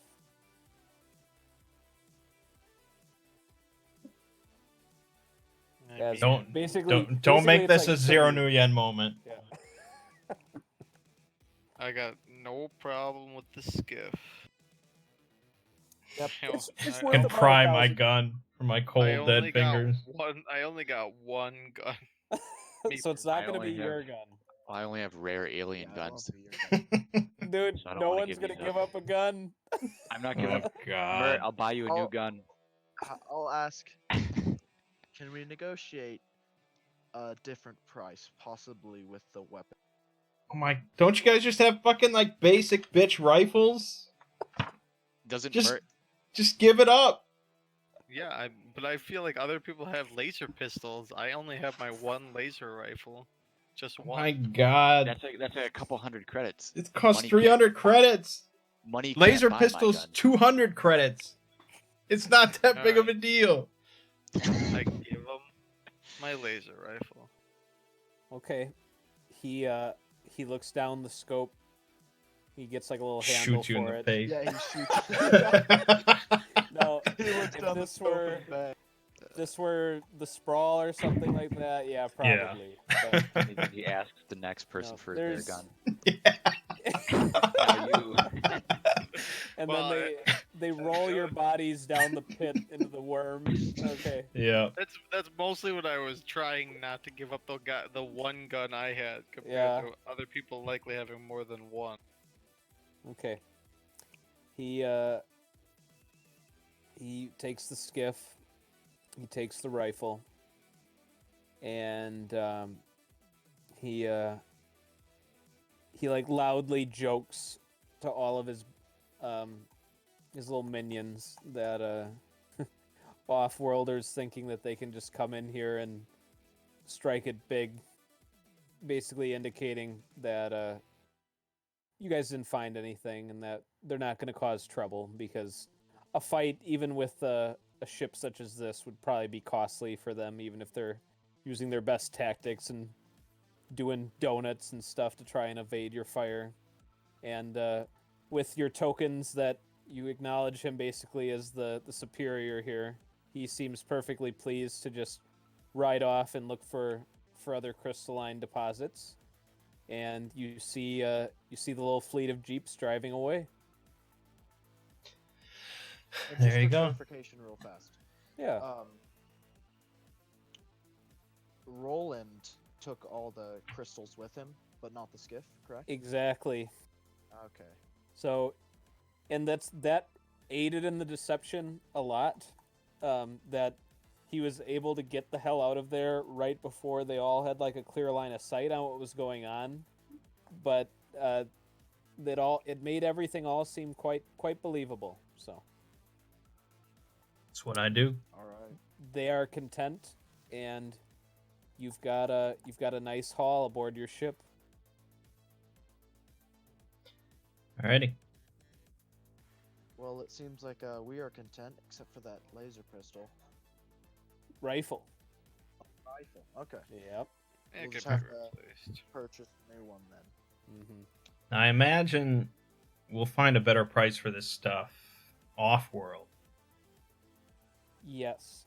Really, the only decision I think you guys have is if you're gonna try and get off planet scot-free, or if you're gonna go by one of the offices and pay your off-world finder's fee, pretty much.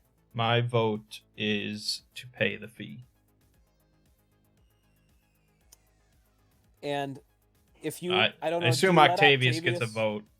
Yeah, and if he's privy to the situation, that's also how he votes. He basically says that if even like 2 patrol ships are dispatched as we're like getting into the upper atmosphere, we'd probably be at a severe disadvantage in a space fight, and he'd rather not die here over 10% of your haul, since Mhm. you managed to get it pretty easily, all things considered. So he's in favor of that too, but respects the democratic principles aboard the ship. I side with Roland. Okay. If you take in the rogue traders vote, you actually already have the majority. But what are the opinions of Murd and Magnus as well? That's fine. Okay. Yeah, it works for me. Okay. The peripheral city that was mentioned in your planetary scans has a government office there, and upon arrival, a worker greets your crew. His name is Sigmus Solarian. It's a good he name. Yeah, thank you. And he says, welcome. I understand we've had some reports of some off-worlders hoping to find, our planet's treasure. I hope that you were successful, and I would ask what your business here is at the office. We're here to pay our tithe. Excellent. Let me pull up some paperwork here, and he brings out like this data slab and gets your information, registering the vessel, the Rogue Trader, and he says, "If you'll permit, I will briefly come aboard to inspect your claim. Do you comply with this?" It's not my ship. Okay. Octavius complies with it, so Mhm. he allows him to go on ahead. And you can see the guy, while being as taciturn as possible, he definitely doesn't see halls this big very often. He can't quite Nice. contain. He can't quite contain himself, and he says, "Oh, the Emperor was looking down upon you with great favor. Indeed. This is an excellent haul, and I'm glad that your visit to our planet was fortuitous." Um, he says, "Now,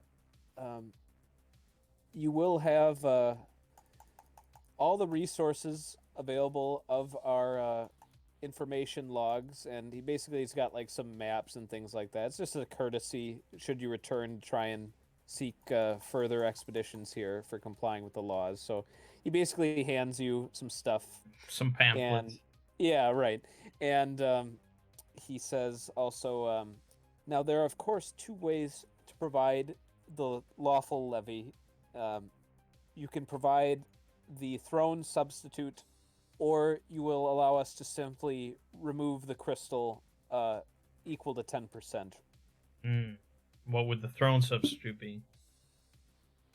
He says, "Oh, I will run the calculations now." And he does so. And at least his planetary government estimation of the thrones. Let me pull up my calculator.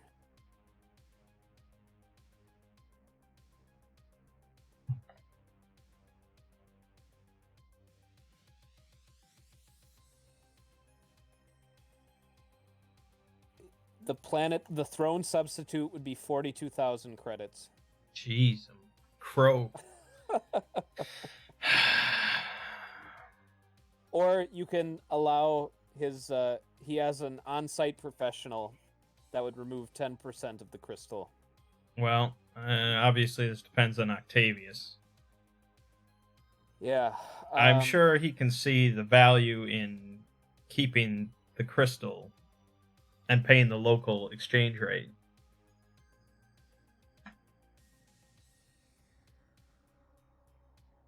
Does Octavius have that kind of cash on hand? It's the only question. Let's see. Not much of a rogue trader. Yeah. Okay. Basically, he keeps his own purse since he doesn't dip into your guys' wallets too much either. Mm-hmm. But he's asking for a loan. He doesn't need it for the whole sum, but just so that he can do it in credits. He's wondering if you guys would be willing to contribute. He needs. How much would he need? He needs an extra 6,000 to cover the 42. I can 1,500 each. Sure. I mean, we can each do it. We're about to get a pretty big payday. Yeah. Yep, I can do that. Sure. All All right. right.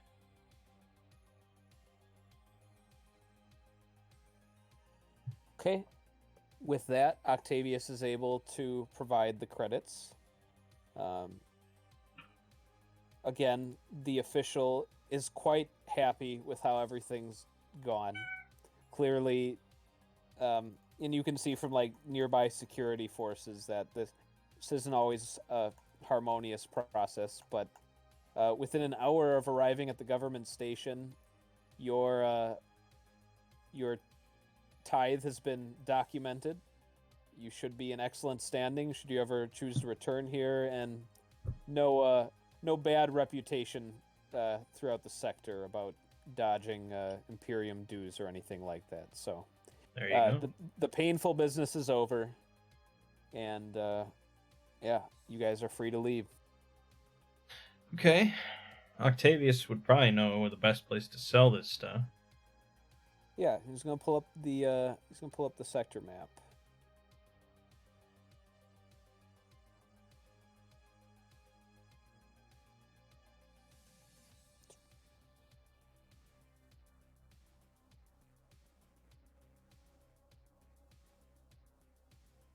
Okay.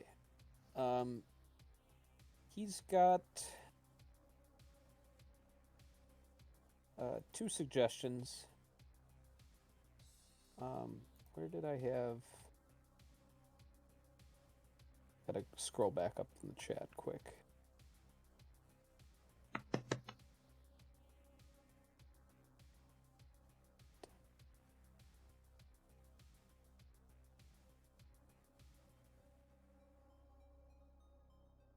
There it is. Okay. Well, there's Da, the other planet in the system. Oh, it exists. Oh yeah, Da was in the chat. No, you said to ignore Da. Pretend it doesn't exist. No, I said to ignore Vig. Nope. When I asked about Da, Oh, okay. Well, guess what? It exists again. there you go. Okay. So, yeah. It's a little close. It is. But again, I mean, this is all kind of, we're dealing with abstracts when we're looking at a big sector map, and it happens to be in the same system within the sector. Well, it's but in the same solar system, It is. It is. so Now, you have the benefit of the large population there, so a lot of commerce. Otherwise, his other suggestion was to go to Says in the Fipe system. ooh, Fipe. Yeah, that's another hive world. It's got some innovations. That's about halfway down on the far right wall is where that place is. I mean, I like it. I'll abide by all of that. Okay. So, sounds like there's no objections to going to Says. That'll be about 6 days of warp travel. So, plenty of time to rest. Hopefully, you guys don't suffer any warp anomalies for that span of time, but it's always a small chance. So our health would increase. It would recover likely to your max. You'd have to be pretty low to still be recovering after this. Okay, I'm about halfway. I have 15 current and 28 max. Well, you're gonna get 24 back. Yeah, you'd get 24 back by the end of the 6 days. It'll be your Alright. level. It's your level plus con. Oh, okay. Yep. Okay, So you'll be good enough. topped off. Awesome, thank you. Mm-hmm. Okay. Let's take a look at how the warp journey goes. Phil's gonna do his best to navigate.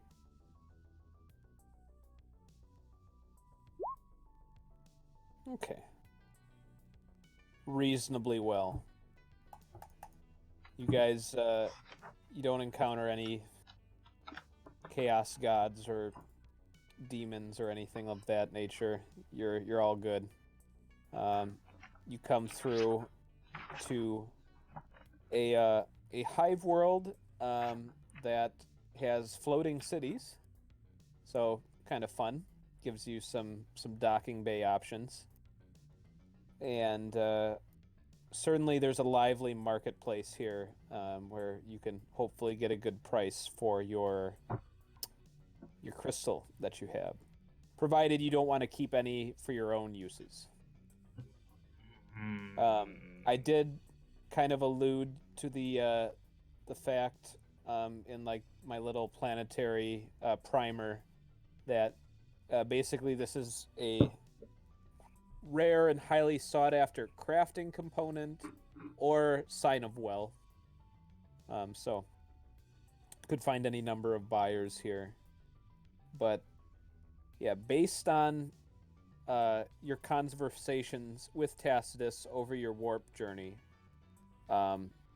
he's hopeful that you could get about 500,000 credits for your remaining crystal, which would certainly be an amazing payday for the team, and you could consider expanding the reach of your operations if you're actually able to get that kind of money for it. I don't think any of us really even know how to craft anything.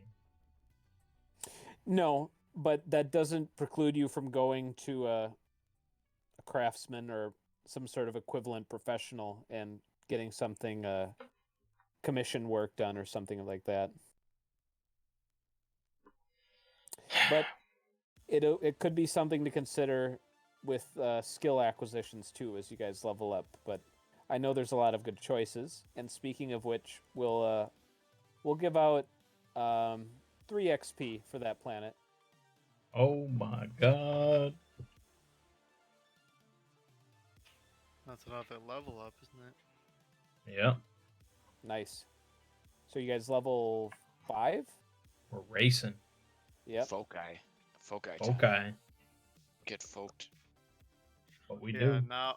now it's 9 points until again after, so it'll be a little bit. Well, I personally vote to sell it all, but Me too. Yeah. I have Could no be use made for into it. a moon Sell gun or it. something. the moon gun. Moon gun warrior. Yeah, it'd Weapon. be easier to probably get money and then buy a moon gun. There, exactly. And I think that Octavius should just be the one to sell it all. I imagine he has skill in trade. Otherwise, he truly is the worst rogue trader of He all just- time. Every time he has to do something, he just kind of goes, "Ooh." Like, I think guys we'd find another rogue trader at that point. I understand. He is willing to do this. He might take a few days, scout a number of different options. He may ask you to accompany him for the exchange itself, since there's always the outlying principle that a Sure, betrayal could sure. happen especially when you're dealing with this size of a transaction. So he'll probably definitely want you guys all there for the handoff, but he'll start shopping around looking for buyers. So you guys can ponder that while you level up here. And we should be 5. We are 5. Yep, and Realm, as I said, you set your XP with where the rest of the group is at, so that'll put you at 5 as well. All right. So Mang, what were you guys at 15 XP before this? Yeah. Mm-hmm. And so now you're at 18. Yeah, that cleanly just hits 5. So now Yeah. we're at 18 out of 27. Very good.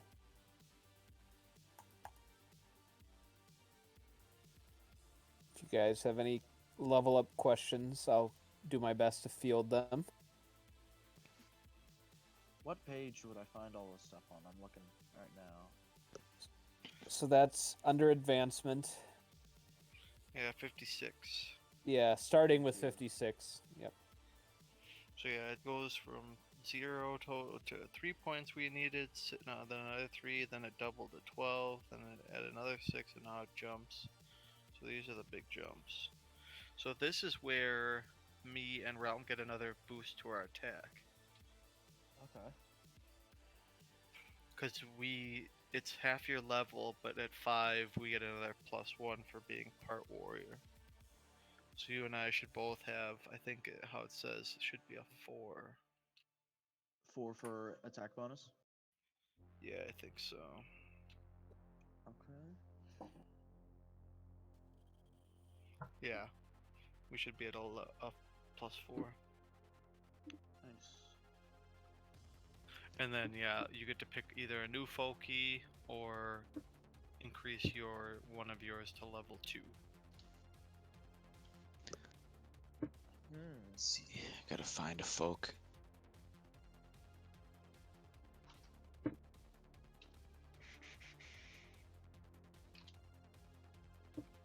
You think you folk? Ooh, Thomas, 2 1s. I'm gonna do much worse. Still greatly increased my HP though, which is weird. Did you get a I bet -5, 22. Roland? Yeah, I have -1 con. What was your HP last time? I was at 12. Oh my gosh, you were a glass cannon.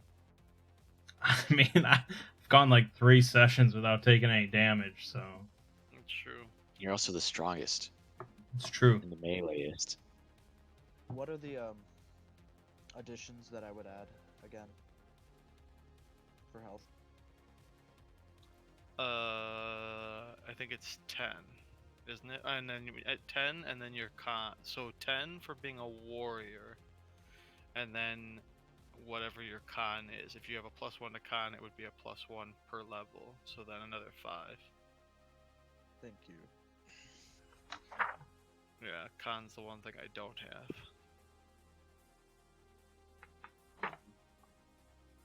And technically, I have just enough boosts that I might bring con up eventually, but it will cost a lot, so.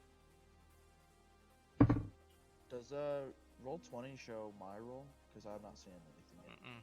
Nothing. Did it show it on your screen? Nope. Might be a little delayed.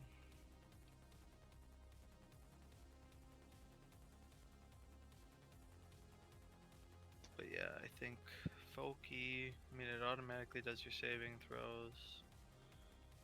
And then putting points into stuff.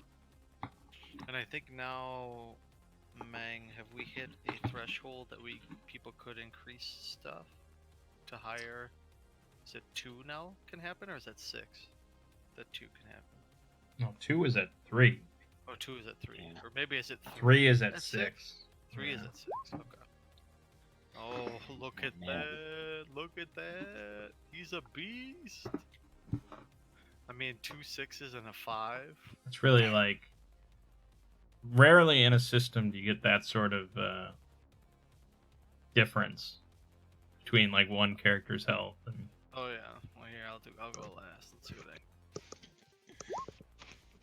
Yeah. he's almost triple my So- health. I rolled terribly, It happens. but unlike Mang, I have that +20. That just massive +20. So that makes a big Yep. difference. What does a bonus skill on a focus I could do again? What do you mean bonus? Like it If says you get it's program as a bonus skill. if it's Yeah. at -1, it goes to 0. If it's at 0, it goes to 1. If it's already at 1, it grants 3 skill points towards the next level. So Or if it's at pretty good. if it's at 1 or higher. Yeah. Yeah, How many which is points are we pretty granted? good. You mean for leveling? You get 3. Do what evaluates first? Like I could raise that skill to 1 this level. Could I do that before I get to focus, or is it The like focus is last, I guess. Mm-hmm. no? All right, then I can do that.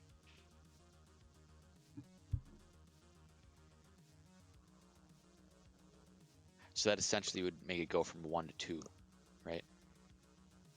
Yes. Mm-hmm.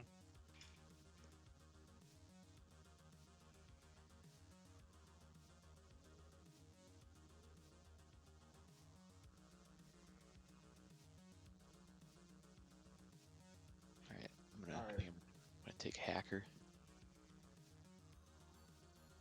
I'm gonna increase my pilot to 1. You've been utilizing that pilot skill more and more, so that seems like a good call. What are you going with, Mang? Maybe I should take Die Hard. I don't know. I mean, you get it retroactively too. Yeah, I know. So you get automatically 10 more HP. That would be pretty good. And that second part technically can come in that you automatically stabilize if mortally wounded by anything smaller than a heavy weapon. So It's not too shabby. if someone, pops you with a pistol, Pops you're you. like, Pops. oh, I ain't dying to that. Yeah. If your head's exposed. Or I could take They're kind of Henchkeeper locked and start collecting henchmen. I mean, Totally if we crystals. sell these crystals, we'll be expanding. You can just, Buy henchmen. I started watching Rise of the Shield Hero. So it's kind of somewhat the concept of he has to find someone to fight for him. So What is Rise of the Shield Hero? an He anime. just told you. Oh. Well, Yeah. I mean, yeah, he It's like told a me the brand- it's premise, like but a- I didn't know. Yeah. I think it's from 2019, so it's a very new one season only. But it's like these 4 dudes from Japan, but different like worlds of Japan. So like a multiverse. Mhm. Are like these 4 cardinal heroes that get teleported into a video game world to save it. I mean, that's the premise. Yeah. So they're like video game characters, but like it's still them. And it's a sword, a bow, a spear, and a shield hero. And pretty much the shield hero is the only one that can't like fight for himself.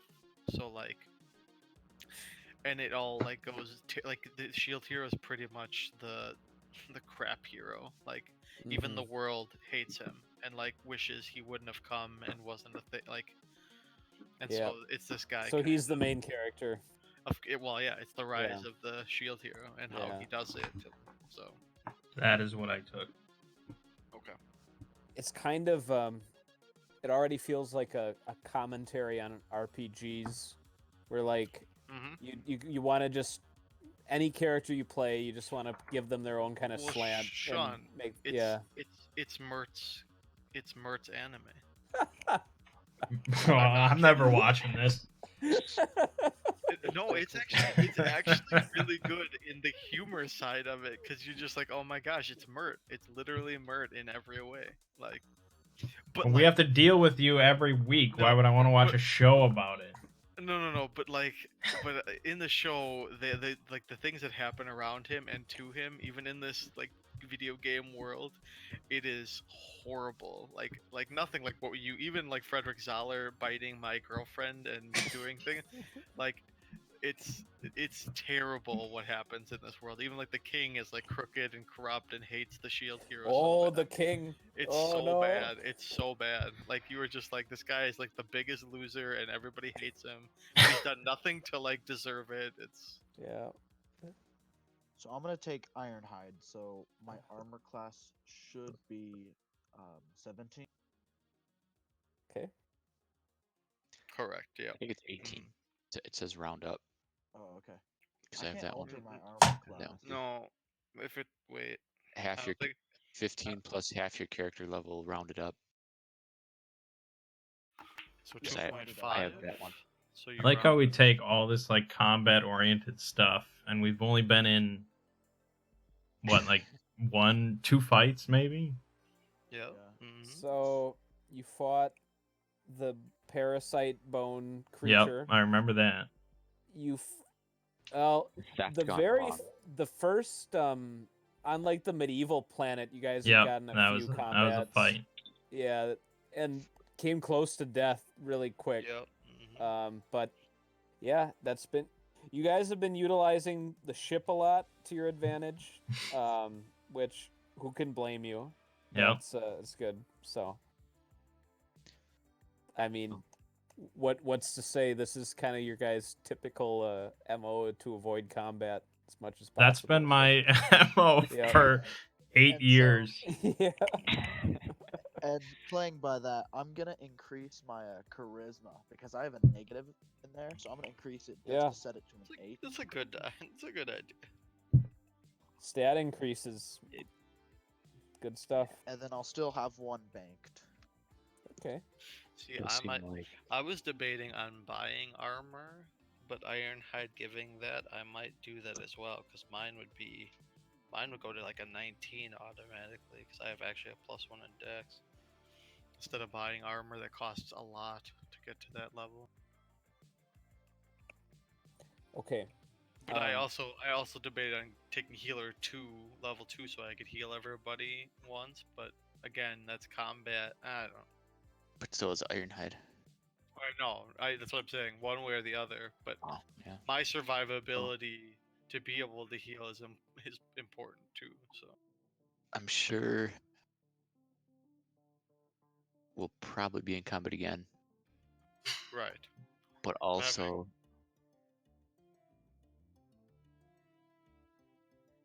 I lost my train of thought. Okay. Yep. No, I'm gonna buy better armor. I Oh, will. no, yeah, I okay. will. I will take healer level 2. And now I remember, can- realm, you have to put at least 1 point into meta psionics. yep. Yeah, that's why I have 1 banked, is because it's locked into. Yeah.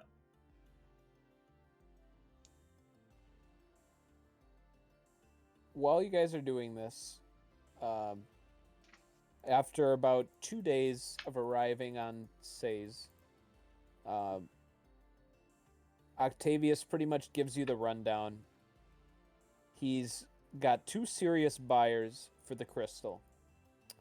The one is a member of the planet's government. He says this is as safe as it gets. Basically, there's an undervaluing going on, which is the downside of this, that they basically just don't give you as good of a potential deal on the goods. After negotiations with this person, they'd be willing to acquire it for 400,000 credits. Otherwise, there's another gentleman that he's been in contact with.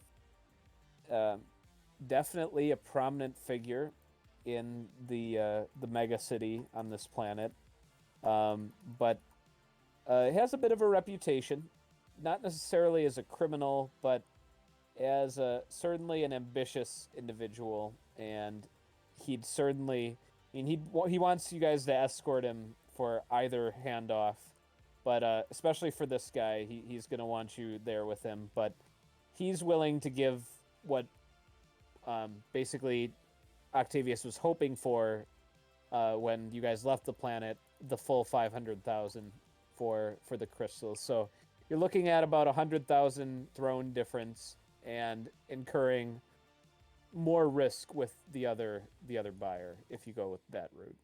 But could amount to nothing at all. So again, it's something for debate. Sean, would we be able to buy anything before this escort thing? Of course. Like, Yep. Okay. It's a hive world. It's got just about anything you could want.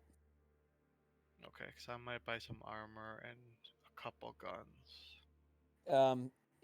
If they exist in the book, they are here. If they're TL5, you need to talk to me about them because those are much harder to get a hold of. No, but I'll go TL4.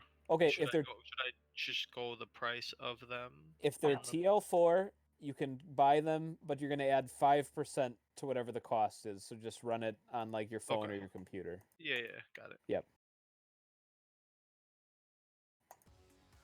So I imagine you're buying like a medley of drugs and ammo and stuff like that.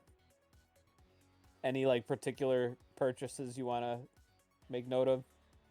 I might buy a couple Bezwars because it saved my life and Yeah. I don't have any. But I have to Right. look up how much that costs. So that's also a 5%. Yep, everything is a 5% markup, but it's the convenience that you can find pretty much anything here. What do we expect to get for the Crystals. Either 400 or 500,000. Uh, Which, again, Tacitus is going to take his cut. Octavia. Thank you. Octavius is going to take his cut, and part of that's going to be recouping what he had to front to the guy. But he'll see that you're paid that back, and then basically whatever's left over after all that, you guys can divide amongst yourselves. But you've got a wild card buyer and a rock solid, almost no risk buyer, but that one offers less for the crystals.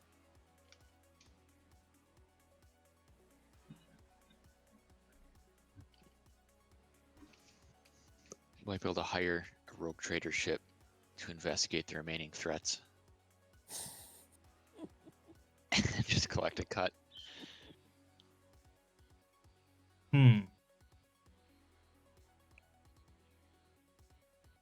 When you say investigate, you talking about all those other side missions? Yeah. And see, the problem mean, with that that is- That is our usual MO, but yeah. I Now, know. what if you hire them It end. and then you never see them again? Then you're just out the money, and then you'll have to go to that planet. well, no, anyway. they'd get paid on delivering. Okay. Yeah. We wouldn't give them the money first. That'd be stupid. We just send a They bigger might team. ask for something down to start. Yeah. Why? We're giving them a job. Well, That's true. we've just only been talking theoreticals so far. I'm not. You haven't. Should we approached start anyone. demanding stuff up front? Thanks for the tip, Ziggy. Every team's gotta find their own operating procedure. I'm just out in the vacuum over here. I mean, all right. Well, let's put in votes then. Yep. What are we voting on? God Voting on damn it! Which buyer? Oh, safe buyer or big buyer? Safe or Sure. big? That's a good way of Yeah. way of putting it. God. I wish I remember how safe or how big. 400,000 was one of the numbers. 400,000 to like 500,000. the That's government. That's safe. 500,000 to safe. some like nobleman. Yeah, that's perfect, Mang. You got it. Either will suffice. That's not a vote. But Then that's abstaining. I'll go Yeah. with majority. How dangerous is the nobleman? You don't know. We don't know. His name's Davik. He is involved in a number of businesses on the planet, and he presents himself as a perfectly legitimate businessman. But Octavius has been doing his research, and occasionally this guy has been known to. He has a reputation. But and an extra 100,000 credits is a significant consideration. So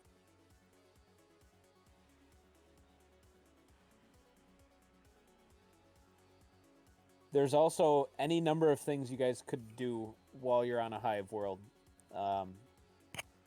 Tons of side quests. Basically, if you want to spend time here, they do have a racetrack here. If you want to do some freelance racing. But Or gambling. or gambling, yep, you could bet on the races. Heresy. Well, then you can't do it with Roland watching you. You gotta do it out on the side of him. I don't know. I say we have Roland enter, and then we spend all of our cash betting on him. Because it's the Emperor's will that he wins. Yep. Exactly. Okay. It'll Yeah. wash in our favor nonetheless. Yeah. Yeah, but my vote goes to whichever the majority goes to. That's an abstain. Yeah. Okay. If you want Tacitus or Octavius's opinion, he wants the safe bet, but that's always the way he votes. I guess I would think of it like this. So it would be like a little more extra work. But if we look at it as like our next mission to collect this payment, It's basically a 100,000 credit mission. Is that a good mission? So you're voting for the non-save. It's voting to sell it to Davik. Yes. Mert.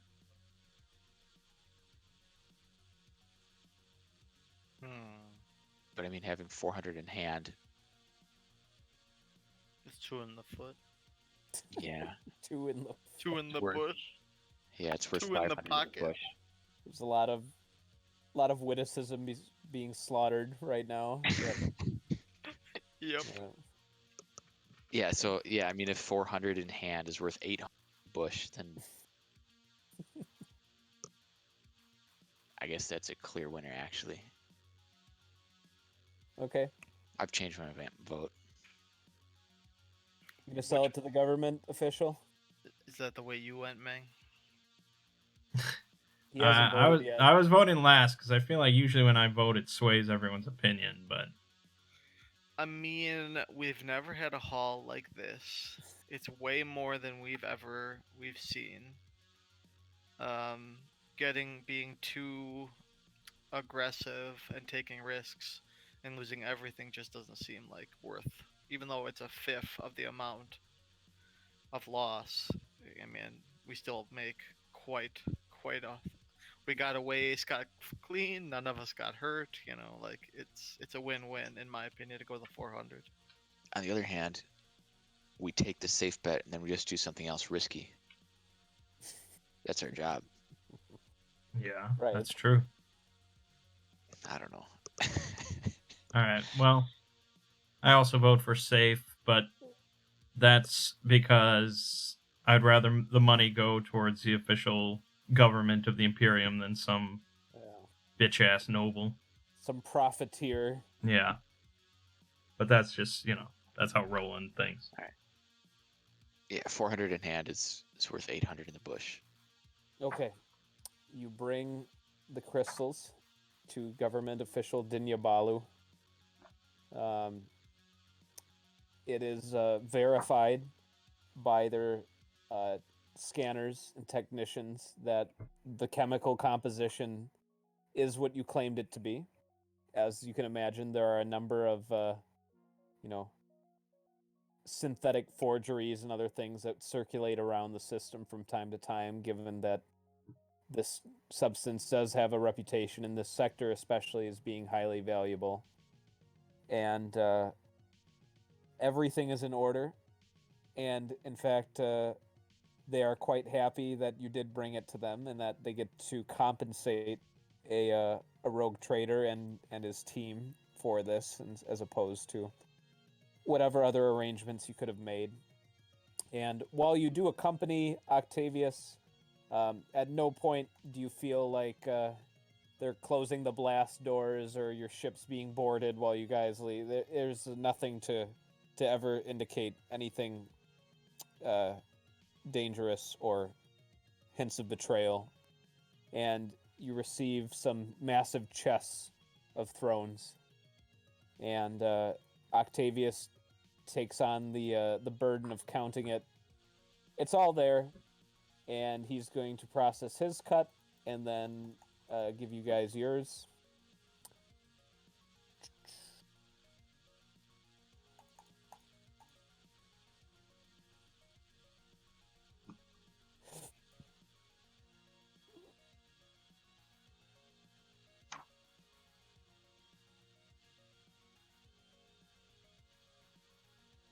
You guys loaned him 1,500 each. Yeah. Yep. Okay. Mm-hmm.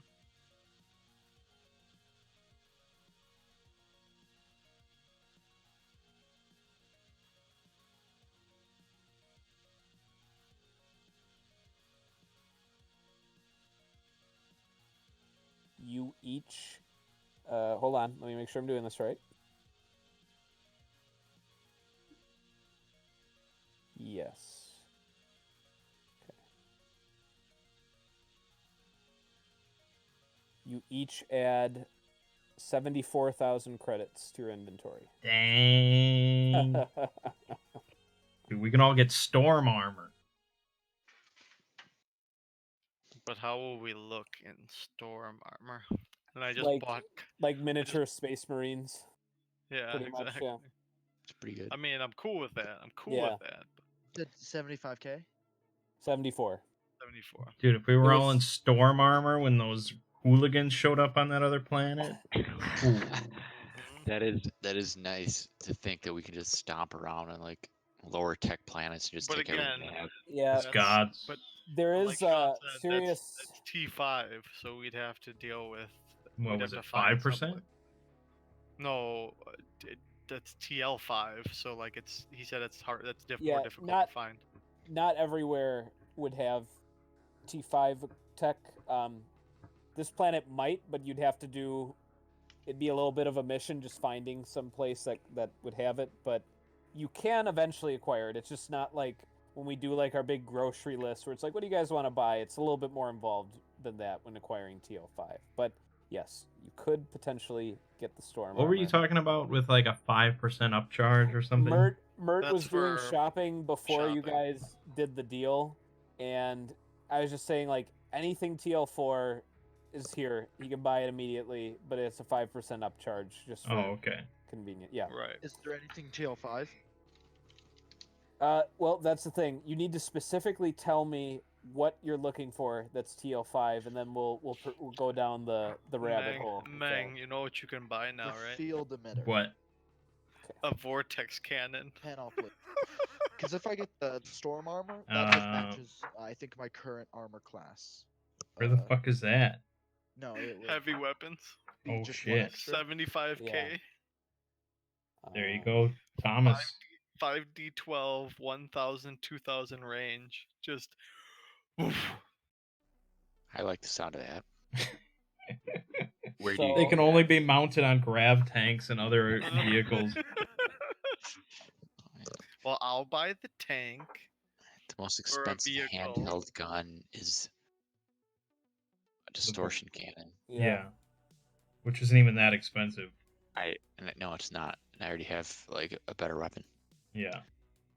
unless it does something Dude, special. I like- could buy a heavy machine gun now. I could just be Jesse the Body Ventura from Predator and just everywhere. Ooh, the distortion cannon can Everywhere. cover. But you will never be a sexual Tyrannosaurus. That's true. That's so true. Are you quoting the nerd? Predator. Oh, he says that in Predator. That's right. Yeah. I'd be on the lookout for a new chainsword. Maybe like a really high class model. Yeah, like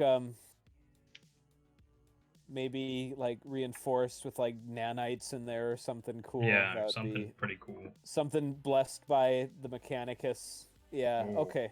Oh, Yeah. This I think this is gonna bleed over to intercession. Yeah. Intercession. In between session shopping here, because some of these purchases, because you guys got your big money pools to consider, so you can take some time to think about what you want to buy, and then having thought it through and understanding how all the mechanics work, because I know Realm was talking about like, you buy this armor, how much is it actually increasing my armor class? That's a good consideration to think about. So think it over, message me if you kind of iron down what you want to buy, and then I'll respond in kind if we can resolve that, and when we start the next session you've got that equipment, or if it's the rarity or at least the universal flavor that I'll want to do it in the next session where you actually go and acquire and pay for that kind of stuff. So yeah. I think it'll be something to think about. we're probably better off just taking assault suits, which are 10,000 less, and TL4. And is there something? There's something about those. It's not strictly armor class. It's like you're immune to like lower tech level Yeah. stuff. Powered armor is immune to all primitive melee weapons, unarmed attacks, and firearms or explosives of TL3 or less. Yeah. That's what we had last campaign when we were just fucking gods. And what laser rifle is that? Like that's like TL3, right? No, that's TL4. TL4. Oh, that's Yeah. 4. No, 'Cause- so it's still pretty common for stuff to be able to. Yeah, Yeah, sheer rifle, but thunder you get- gun, and distortion cannon are the the TL5 thing. Yeah, I want a helicopter for 20,000. that's not bad. Well, again, Just think keep a about it helicopter in your carefully. back You've pocket. each got Yeah. your purse. Grab tank. That And sounds good, Ziggy. yeah, and I think we'll end the session officially here. I might be in communication with you guys a little bit.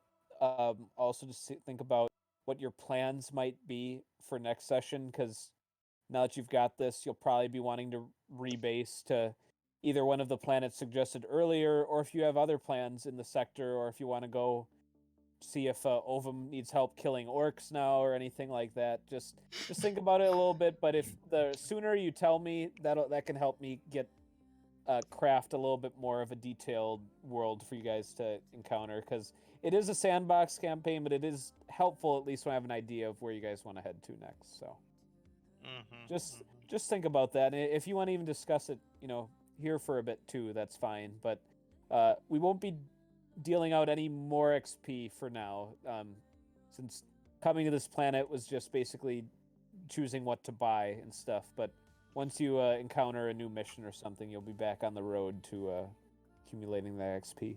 Are you telling me we don't get shopping XP? No shopping XP.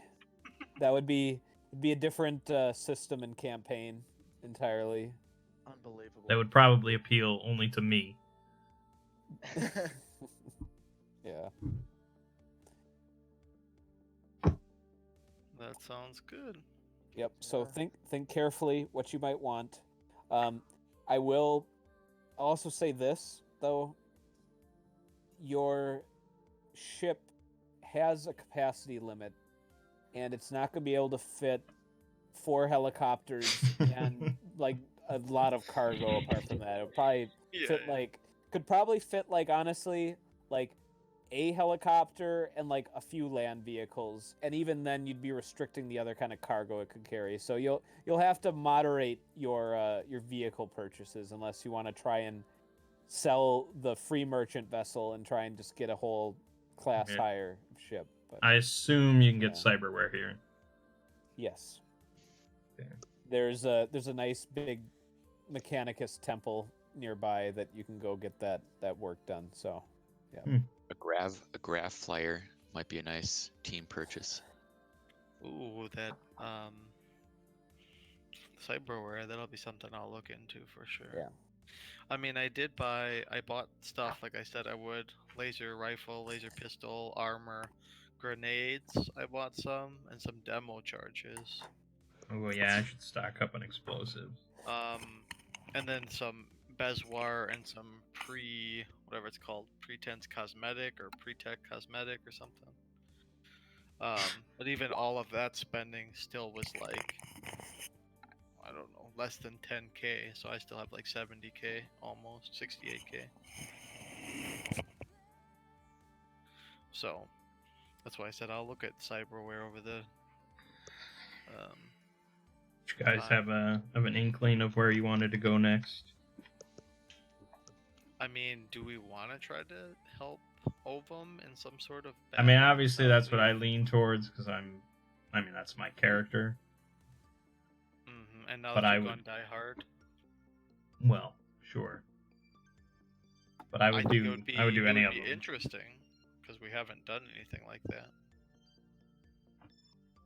I mean, even I'd that be first up for it. combat that Realm wasn't there for. I mean, it was like nights, and we were just apprehensive. We didn't want to murder everybody. You know? Well, we're not flying in to go to war. No, right, but some sort of mission for him that might be a little bit more violent. Well, that's never the hope. Right. I mean, I'm up for combat though. I built my character more around it. Little did you know you were playing in a campaign with me, where I go to every length to avoid any combat. Little did I know. Yeah.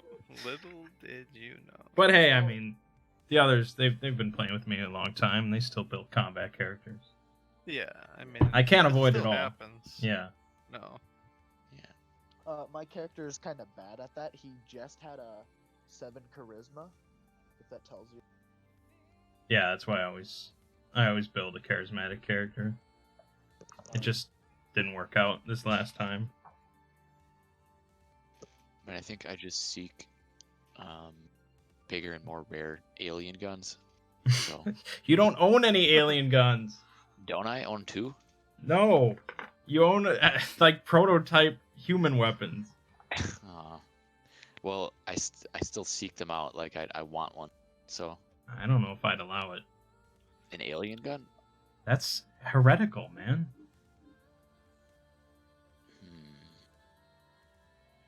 That's why Ziggy's That's been like throwing like prototype a human Necron. weapons at you. Yeah. That's like having a Necron weapon. Yeah, it's forbidden. Dude, but Thomas, you definitely need to pay $50K and get Revenant wiring. As a I read cyber that, but that only works if I die. So I don't. Yeah, I don't know. want it. Then we'll just put you in one of those situations.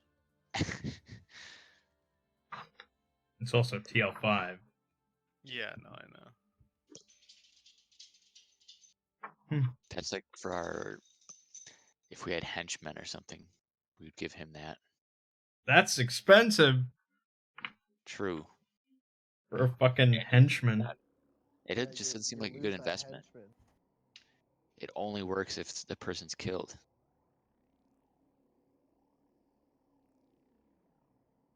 I might buy like 5 quadcopters equipped with explosives. I think that Drone- could come in handy quite a drones, bit. dude. Just drones. Just put some demo charges on drones and just launch them in. Cheap drones.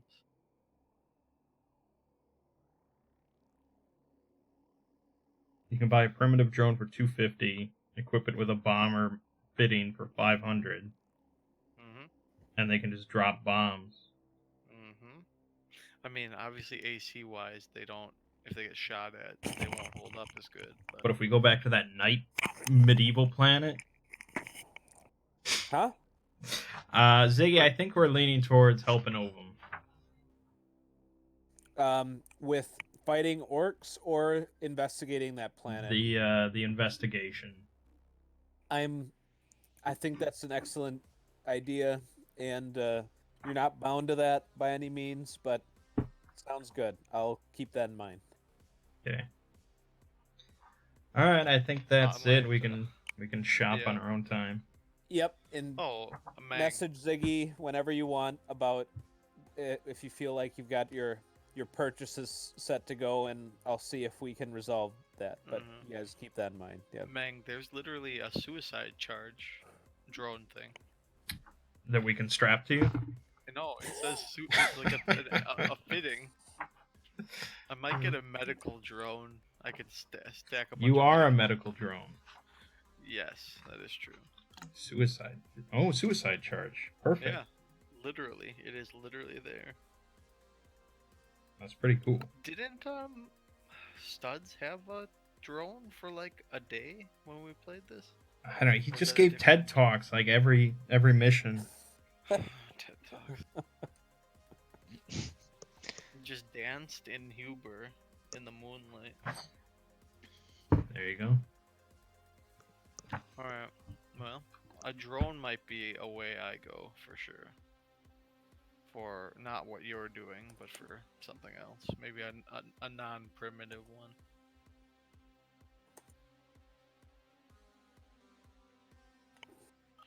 Alright, well then, good night, gentlemen.